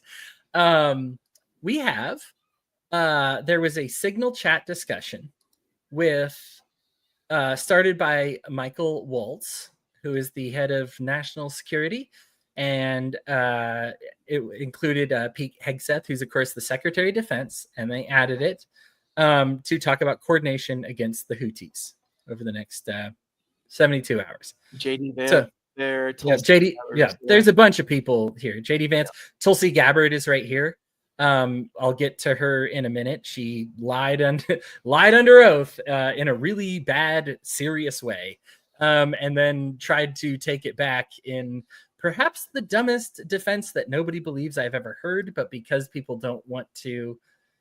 I mean, for example, we had a lot of people for the other administration, to be fair, that lied under oath, and we didn't prosecute them either. So nobody wants to pull this trigger, unfortunately, because everybody would be sitting on the seat. But anyway, beside the point here. First of all, let me start by saying disappearing message time set to 1 week. Okay. This is illegal. We are required to keep documentation of this. If you think about the Freedom of Information Act, we are supposed to be able to pull all documentation about events after a certain amount of time, right? Now, usually they come back heavily redacted, et cetera, et cetera. I don't want to get into that too much right now. But these types of discussions are required for posterity. You know, we just had some like Jimmy Carter just got his his call about the failure to rescue the hostages. That was just released recently, for example, into the Freedom of Information Act. And so I don't know about recent, like it could be like within a year, but recent relative or something to me. But like we're getting this information because they're required to have it, right? This is flatly illegal. And this is something, I mean, when we think back to Hillary Clinton using a private server to handle official business, and she did, and she should be in jail for that. There's no double standard. The thing is I went ballistic when that happened, right? It was terrible. Mm-hmm. And she did destroy a bunch of evidence. Unfortunately, unlike these guys, Hillary Clinton was competent enough to destroy the evidence. These guys added I have no idea how. Brilliant, though. I know that, and I've heard this floated out here before, but Ben says, I don't think the Signal app debacle is actually an accident. It took completely over all news coverage, which then keeps these abductions under the radar. Possible. I have heard that this was sabotage or that this was done on purpose, although I will say everybody looks stupid. And so I don't know all 19 members in here. It looks bad for all of them, and some of them are facing like real consequences, real legal consequences. Leaks are not something that like Trump will even go hard against the leaks sometimes. At the moment, he's got their backs, of course, but this is something I could easily see Trump just being like, nope, throw all those guys under the bus and down. Yeah. I mean, like, he already doesn't like JD Vance. Yeah. He can just replace him with Elon or something like that. Like, not legally, but well, who knows anymore? The Constitution is optional. Right. Yeah. This is bad. Is bad. But yeah. But I mean, they blatantly. For anybody who says they're not planning an attack, right off the bat, establishing a principals group for coordination on the Houthis, particularly for over the next 72 hours. My deputy Alex Wong is pulling together a Tiger team at deputies agency chief of staff level, following up from the meeting in the sit room this morning for action items. Anyway, that's me reading, and I didn't want to do that. But some notes here, and Aaron, I promise I'll give you like a lot of time to talk about this as well. So they quickly nominate a bunch of people for how they're going to handle this, like, you know, for these people for these positions as they continue on. Tulsi Gabbard is a part of this, and I guess I'll get into her part now. She, when this leaked, the Trump administration, first of all, the White House, and I want to say to their credit, very quickly was like, yeah, this is real and it happened. But then Trump himself later that night was like, I haven't heard of this. What's going on? And then Pete Hegseth was like, these people are known liars and hoaxers. Go ahead. I saw him saying something along the lines of saying that Signal was a call, like that. Oh yeah. That the journalist had somehow snuck onto the call, and like it made it extraordinarily aware he had no idea what the fuck Signal was. Right. Oh, was that today where he talks about the hack? Like maybe he hacked in or something. Trump yeah. And he kept referring to Signal as like a phone call, like that, like that. Right. That he was recording the phone call or whatever. So Trump is not a part of this group, which I actually think is very notable. Yeah, well, they mentioned Trump was golfing. And Trump is not only golfing, but that he's given, and we'll get to it. Like, I mean, eventually I'll get to it as I scroll down here. He has a green light. Like, he's like, you guys do what you do, right? Trump's not watching this, you know? And JD Vance, in fact, people are like, well, credit to JD Vance for being the one guy who doesn't want to go to war. Well, his rationale is not as enlightened as you may want it to be, right? He's like, I know Trump gave us the green light, but I don't think he knows like what this means. Like, Trump is not a part of this, and not only not a part of this, but kind of doesn't, like, he's not cued into it. I believe they say in this that they gave him like 24 hours notice to pull the plug if he wanted to. Trump did not, because he is a warmonger. I'm sorry if you bought into all that pro-peace stuff, but he is not. And so he went ahead and said okay, but he was not part of this planning or even the decision-making that went into this. The fact that they're actually having this deliberation. Oh, and I forgot to mention, the reason we have this is they added the editor of The Atlantic onto this somehow.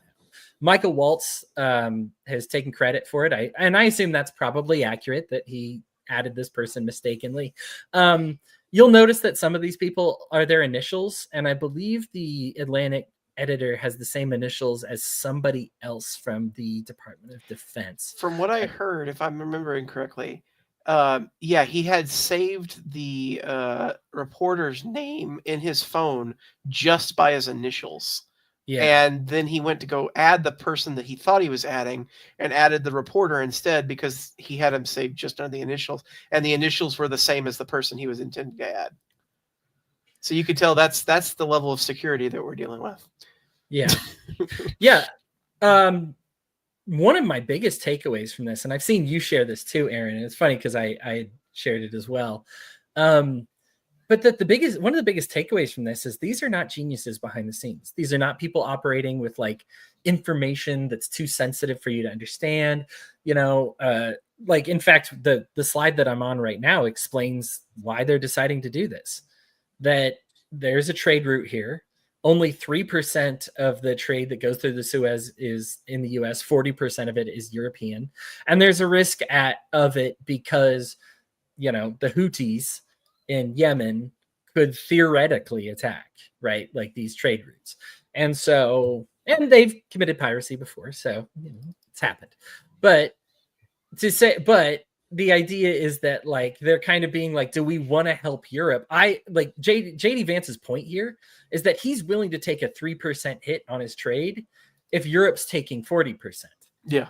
Because that puts us ahead, right? Like, we're behind. Right. Yes, exactly. That they'll be paying a heftier price. And he thinks they should be the ones to do it. And you can see he's super concerned about the messaging because he wants to make sure we're doing this, but you will have to pay us back.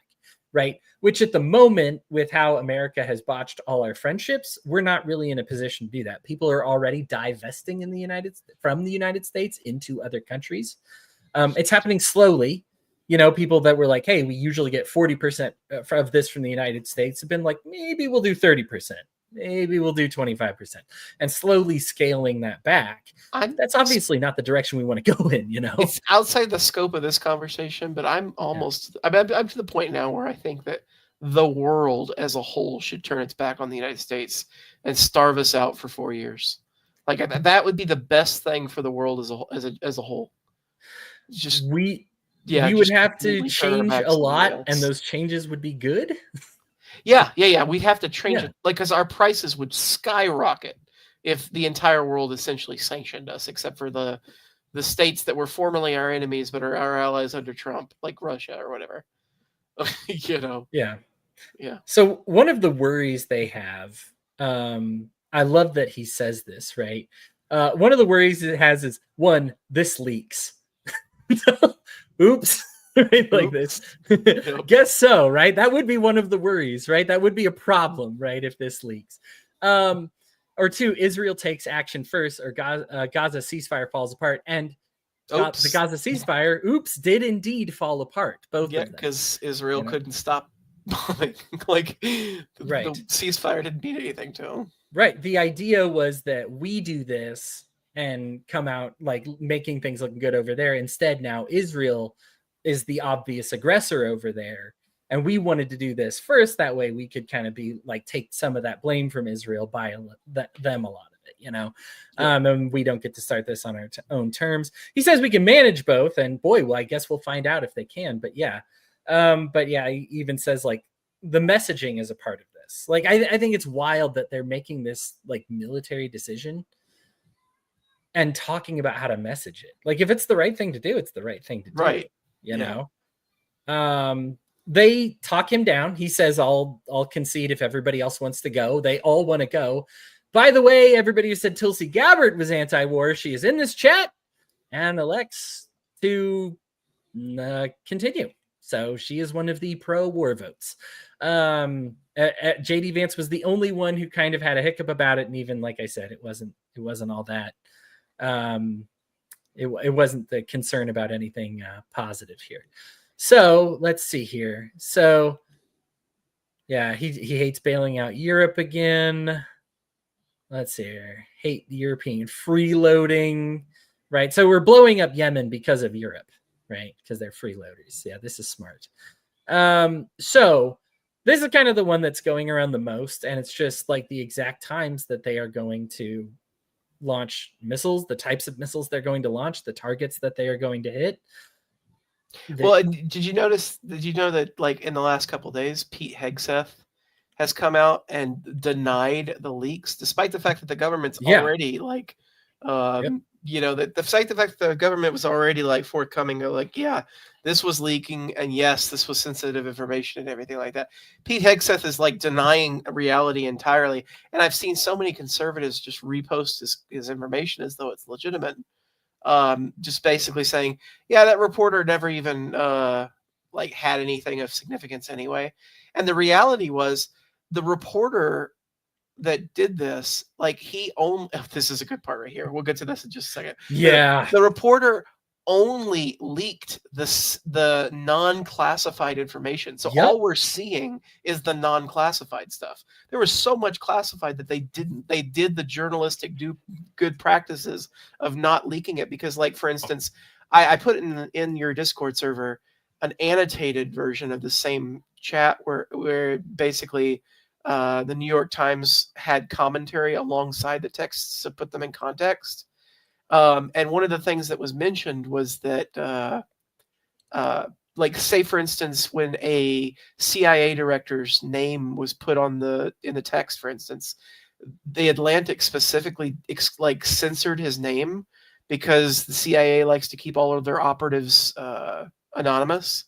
so Yeah. that they can be used in investigation, or they can be used and not be identified by heads of state and stuff like that. Yeah, it's okay. Not directors, operatives. Yeah, Like, yeah. They want their operatives to be unknown to foreign countries. Right. Yeah. So Which, like they I didn't. mean, Yeah. It makes sense.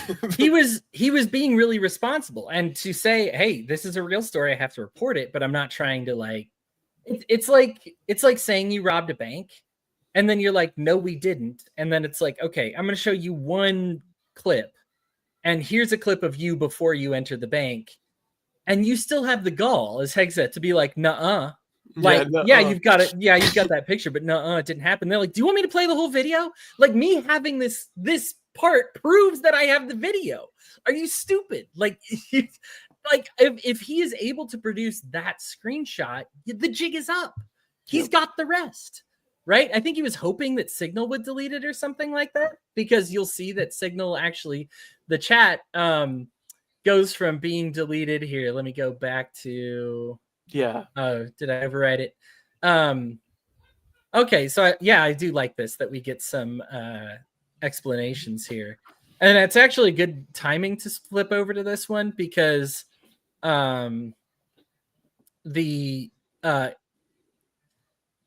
he says something that makes the New York Times doesn't even know what he's saying here. This doesn't appear to make much sense. VP, Vice President, building collapsed, had multiple positive ID. Pete Carilla, the IC, amazing job. So he's congratulating people. He's saying had multiple positive ID. So supposedly that means multiple targets.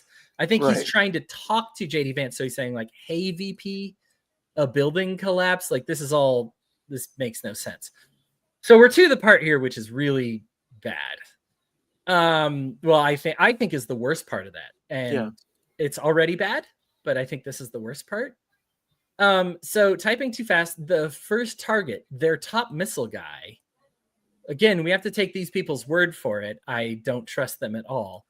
We had positive ID of him walking into his girlfriend's building, and it's now collapsed.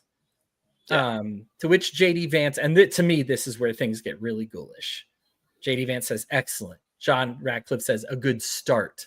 Michael Waltz posts 3 emojis, the pound it, the US flag, and the fire. Marco Rubio says, good job, Pete, and your team. Let's see here. Michael Waltz says the team in Mall did a great job as well. Let's see. This is an indication that the group knew what their boss ultimately wanted, a victory in response to the leak. Mr. Trump, White House officials have focused on the successful outcome of the mission to deflect. And I will say this, probably some of the worst reporting I've seen. I don't like Fox anyway, as most of you can guess.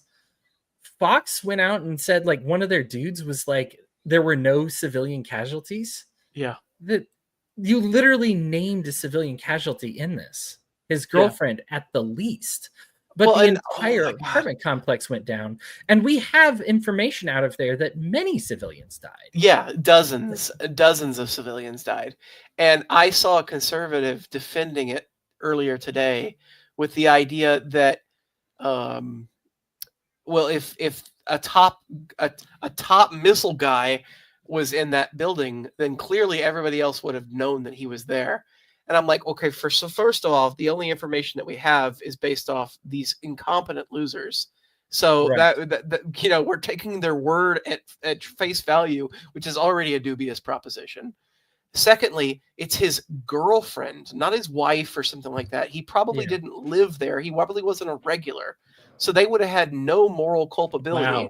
Wow. And thirdly, like, even if they were morally culpable, you get back to the Israel argument of, okay, bank robbers took a bank hostage and they're holding, people in the bank. So do we just drop a bunker buster on the bank and killed all of the hostages and the robbers? Like you would just kill every civilian so that we can get to the hostage takers? Like it doesn't make any sense. Do you remember that? It's so ghoulish. Do you remember that UPS truck that we Swiss cheese? They kidnapped somebody, and we're like, kill them all, including the hostage. Okay, so for those who don't understand, don't know the story that Hoodie's referring to, basically, This was several years ago at this point, but Yeah, it's been a while. a carjacker took a UPS truck or something like that. It was a mail delivery truck of some sort, or Amazon truck or something, hostage. And so he had the truck driver in the vehicle as he was holding the vehicle hostage. And the police, in their infinite wisdom, got on to and the truck got stuck in traffic on the highway or something like that. So the truck wasn't moving. And the police, in their infinite wisdom, sent in a strike team to just turn the truck to Swiss cheese, which of course killed the driver and the hostage taker, and like endangered the lives of all of the nearby vehicles who were like within the bullet path, the trajectory of all of the ammunition that was flying down towards and it made no sense, because why not just concede to the hostage taker at that point? Like, what is he going to get out of this whole process? The packages in the truck? Like, they're like, he doesn't have any leverage. He just has a person, and if he kills the person, that sucks. But like, you've killed the person in the course of your actions. Yeah. So let me play it in case you think that truck is moving at a high velocity and maybe they're obligated to stop it. An FDLE Sorry, hour. I apparently went back too FDLE far. It wasn't investigation. moving, is my point. Like, it was stopped there in the middle of traffic. Now those guys were armed, right? Like, nobody's expressing sorrow over the bad guys killed. Even obviously as Christians, it's a sad loss of life no matter what, right? But just as far as like generally speaking, if it were just the bad guys, this would be a non-story. Right. But the fact that we would, Swiss cheese a truck with a person in it. And at that point, like you mentioned, Aaron, are we just protecting the packages? Like, you just know that you just concede that person's dead. If you're conceding that the person's dead, then there's no urgency, right? Yeah. There's no urgency. Let the carjackers kill him. Right. Like that's absolutely bananas. So that is really good insight, Aaron, as far as like it being his girlfriend's like apartment, that this was not like a regular base of operations. Like, you decide to kill a bunch of people that don't really have a lot to do with them. And that is, I mean, I find that killing the families of terrorists not in good taste as well either, but this is still awful. I will say this, one of the more horrible parts about this is you can see Good Start mentioned twice here. Yeah. We're going to attack them again. Yep. Right? We're already planning on it. Does none of this was done to teach like Europe some kind of weird lesson. And it actually mentioned in other posts, like up above, I guess I scrolled past it already, but we're like, we need to send a message, right? Like, this is sending a message that we intend to keep sending. Like, everybody in this chat is aware that more war is coming and that's what's going to happen here. Let's see here. More GIFs, right? Like prayer, US, or high fives, I guess, in this case. More emojis to this. Great work and effects. By the way, that's, again, Tulsi Gabbard. Again, the person who was supposed to be like the anti-war person. So we did end up going through it. I'm glad we went through the whole thing, actually, because that was very insightful. Yeah, before we wrap things up on this topic, can you pull up the video that I linked in your server? It's very funny. It'd be a good way to cap this conversation off. Hang on, let me. Is there a way for you to do that? Do you have like a website link to this? Oh, wait. Copy message link. Hang on. I think I can. I want to be able to share this tab instead. You guys are about to get a live look into our Discord group. There we go. And I can, hopefully it looks good. Yeah. And then let me maximize. Oh, can I not maximize this? Well, hopefully you should be able to. And zoom in. Good enough. Crisscross applesauce spoons and bowl. Notice my face. I am so sad, friends. Thumbs up or thumbs down? Is Signal a secure, encrypted military communication system? Yes or no? No. Are we supposed to use any group chat to coordinate airstrikes? No. That was a super sad choice. You could have used your walking feet and sat in a room together and used your words to commit acts of war. I don't care what you did at Fox and Friends, Peter. Catch a bubble. I didn't come for one day. And Mr. Jeffrey said that while I was gone, you were being mean to Europe.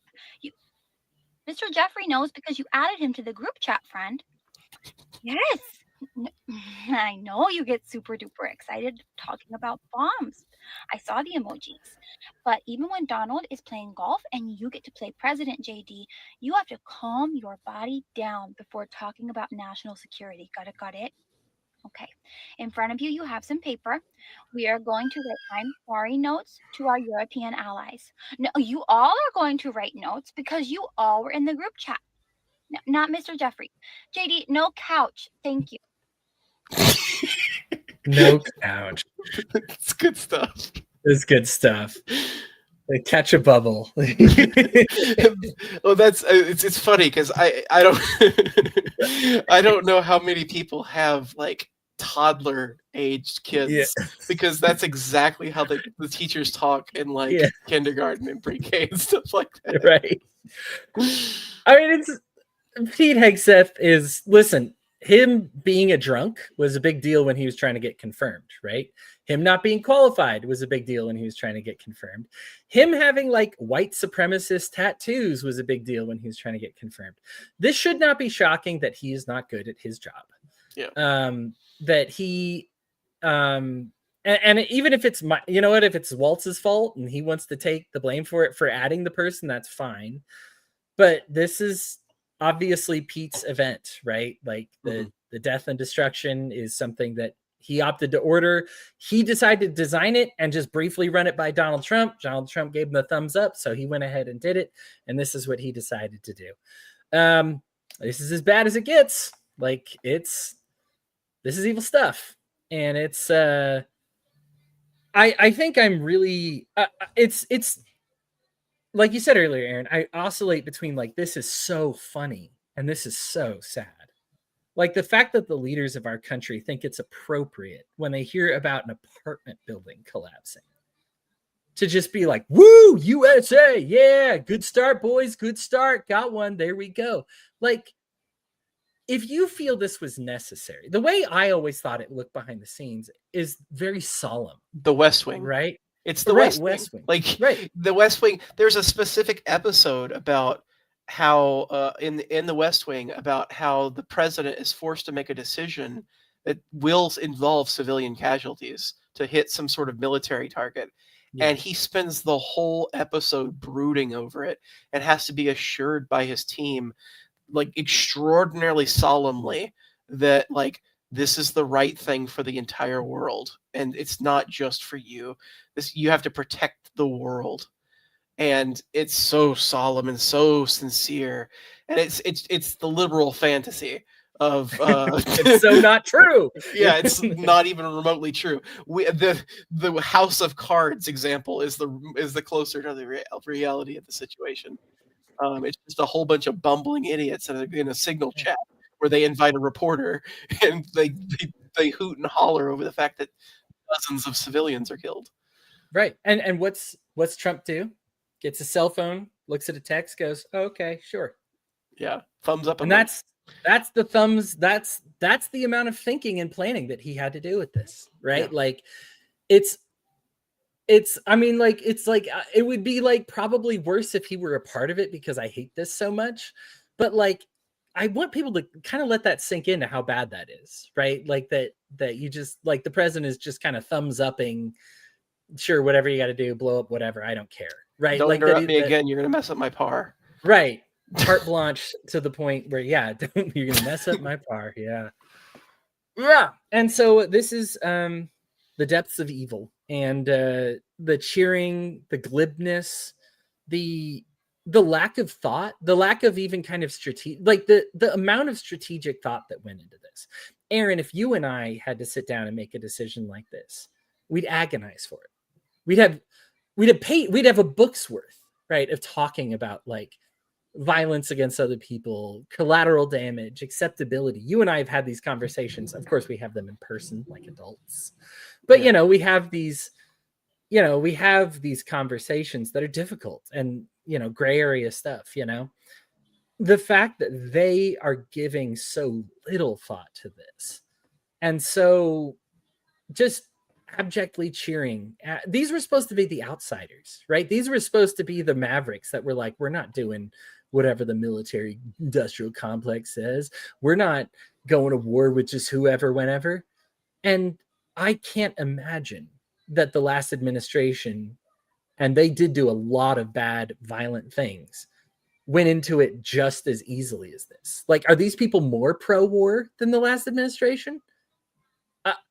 By mentality alone, maybe.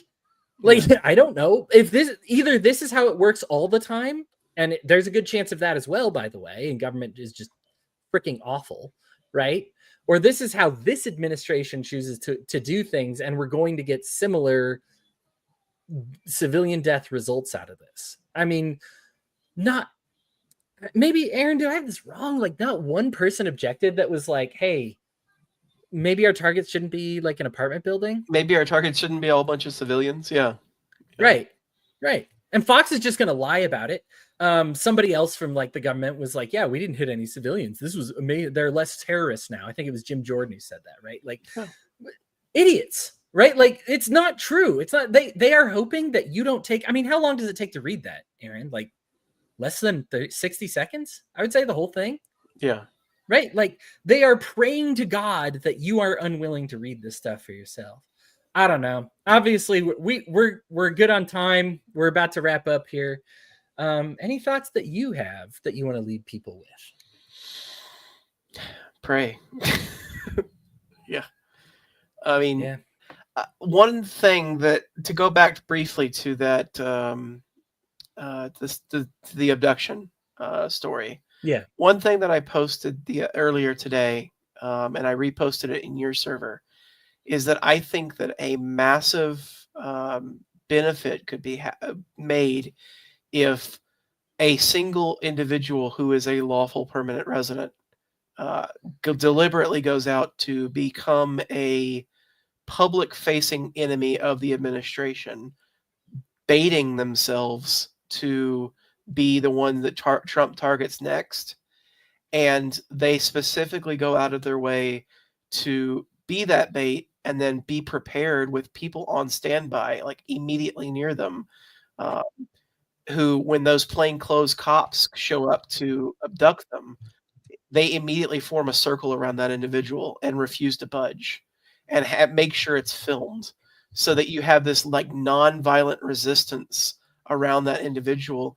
You're either forced to arrest them all, which they didn't really have the forces there, and they also, because they were in plain clothes, you're going to have a group of people trying to, like, basically what looks to be a mugging in the middle of a street of a mass group of people, and you're going to have irregular people that weren't involved in it start jumping in to help these people that are getting attacked by people who claim they're cops but have no identification. At the very least, you're going to get the identity of those cops, if nothing else, and you're probably going to galvanize a whole bunch of people who, it's a lot easier to spirit away one woman who is completely caught off guard and doesn't know what's happening and has nobody there to protect her.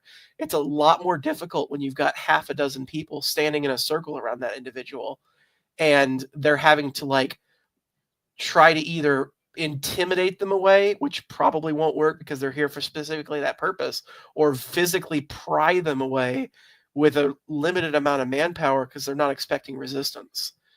I think it would be fantastic if that sort of thing would get caught. And I analogized it to Rosa Parks. I mean, the whole Rosa Parks story it's presented now as though it was spontaneous and not planned and everything like that. But historically speaking, Claudette Colvin was the first example of a Rosa Parks figure, but she just wasn't marketable enough. And so the black leaders chose not to even highlight her story. But Rosa Parks was specifically put on that bus to get arrested. Like, that whole point of her being there was not, I'm a tired woman who's just trying to relax on my way home from work. It was, I'm an activist, and I'm specifically coming here to make a political point, get arrested, and make a story out of this. And you might cynically say, well, that undermines the power of her story. Well, no, because there was dozens of Rosa Parks before her that didn't make the news that were genuine. Just because hers was a particularly marketable interpretation of all of those other people doesn't make it less valid. And I would say the same person of like somebody who is willing as a lawful resident to jump on that grenade or whatever for the purposes of making a good story. I mean, they're representing Mahmoud Khalil and the woman that from today, whose name I have unfortunately not memorized yet, but It's Ozturk. tough. I think it's Ramesa. I don't know her first name, but her last name is Ozturk. Yeah. Ramesa Ozturk. Yeah. Yeah. And I might have the pronunciation wrong. I've only seen it in writing. But yeah, it's like I said, I guess it's important to remember the names, right? So that we don't get flood the zone, right? Like it's trying to commit them to memory so that they don't get memory hold. Yeah. You know. But yeah, these are good actionable ideas I like that you have, because I think a lot of people hear of it and we know it's bad, but we don't know what to do. And I think doing something like that, like I don't know, it's hard for me to think of a more sacrificial lamb, like to me, than like these people who don't really have a history. Like, you know what I mean? Like, I don't know who I would choose. Like, honestly, what the thing that really got to me, that made me so inspired about this particular idea, is it's the first idea that I've had in a while that wasn't violent for answering this. I mean, this is a non-violent solution. Yeah. It's the first idea I've had in a while that's not been violent. So I want to cultivate it. Indulge that. Yeah. So that's good. That's good. Yeah. Yeah. You know, I think I want to hone in on something going back to the signal text chain. God is invoked several times. They'll pray about it. God bless at the end. There was a protest in the Jewish Voices for Peace. Trump Tower. At Trump Tower. And they had these signs that said, "Not in our name." And that sign has like stuck with me quite a bit since it happened, because I see more people kind of getting on board with something like this when we see the protests actually against Hamas by Palestinians this week. It's actually day 3. Yesterday was day 2. I think it's day 3 now. Yeah. Because of countrywide the protest. Yeah. Against there's a time difference obviously between us and them, but against Hamas by Palestinians, right? And a lot of this is like it. I mean, they obviously don't use the exact phrasing, "Not in my name," but they're like, "Hey, this is not what Allah wants. Like, this is not. You are not ordained by Muhammad. You're not ordained by God. You know, by Allah. You are not called. Like, we don't like you here. This is not. This doesn't fit with what we believe that the law's role is to do. This doesn't fit our morality system, and this is wrong." And similarly, like similar to the Jews who are like, yeah, what they're doing in Gaza is wrong, right? Like, this is, you don't get the right to do it in my name. A lot of the times the evil in the world can seem overwhelming, but we can say, "Not in my name." And that's something we can do individually, even before we make it like a movement, right? But it starts by being like, listen, you might say you represent the Christians, but you don't represent me, and I'm going to let you know about it. Yeah. You know, you get to do your evils, and yeah, you've got all the nukes and jets and whatever, and I'm just some dude, right? Like, you've got all that. But what I can take from you, exactly. What I can take from you is I can say you don't get to use my name to do it. You don't get to use my God's name to do it. Right? You can't manufacture consent in my name. Right. You can do this evil, but you don't get to say you do it in the name of Yahweh. You don't get to do it in the name of Allah. You don't get to do it in the name of Jehovah. You don't get to do it in the name of Jesus Christ. And I think that that's very important for us right now to say, "Not in my name." At the very minimum, just say, hey, you know what? We can have debates all day about the efficacy of all this stuff, but at the very least, we can recognize that it's non-Christian. It's anti-Christian. I mean, frankly, I view the anti-immigrant stuff as Christian persecution, flat out. And they busted churches on this. And I mean, stuff before. This is what Christian persecution looks like. And you can say, like, yeah, this is anti-Christian specifically right now. And the very least, we can rob them of the name. We can worry about robbing them of the means to do these kinds of things and stuff of that later. But the first things first, let people know I'm not down with it. Not My me. it's partially related, but my Yeah. favorite phrase to come out of that protest was it's been a recurring phrase for a while. Never again means never again for everyone. Yes. I loved that. Yeah. Yeah. Yeah. It's like, hey, listen, we didn't want the genocide to happen to us. We don't want it to happen again to anybody else. It would be like, I mean, it's like Christians against the Crusades, right? It seems like it should be an easy bar to clear, but we should clear it. Yeah. Like we should not be doing this stuff. Aaron, thanks so much, man. I look forward to talking to you again tomorrow and hopefully on Saturday, maybe. Yeah. But yeah, it's been a good time. Thanks as always for being here. Everybody else, thanks so much for joining us. And if you'd like to be part of the Love First Christians, in the description, there is a link to the Discord. It does not expire. You have no obligations here. We are here for you and not the other way around. We would be blessed to have you. You don't have to worry about chiming in at all if you don't want. If you just want to lurk, whatever it may be, we're just happy to have you and be there. If you have a tough question, if you're not looking to believe, but just want to kind of get some insight into what Christians might believe, if you're looking to be maybe a member, but you're thinking of some things, if you'd like to maybe sign your life over to Christ, it's something that we actually just had somebody get baptized this last week, which is really cool. But if that's something you're interested in, then great. And if not, totally cool. We have some people who don't even believe in baptism, right? Some people have been there for 20 years, right? It's a good community, a lot of great conversations to be had. It's a good, safe place to ask. I even find I'm able to ask questions that I kind of don't want to post on my Facebook and Twitter, right? So if that's something that you're interested in, there's a link to the description there. We're already late, Aaron. I know your kiddos are probably all over the map, so I'll let you get to those. I got to go work out. I'm doing an evening workout with my daughter here. So Nice. have a good night, everybody, and I will talk to y'all later.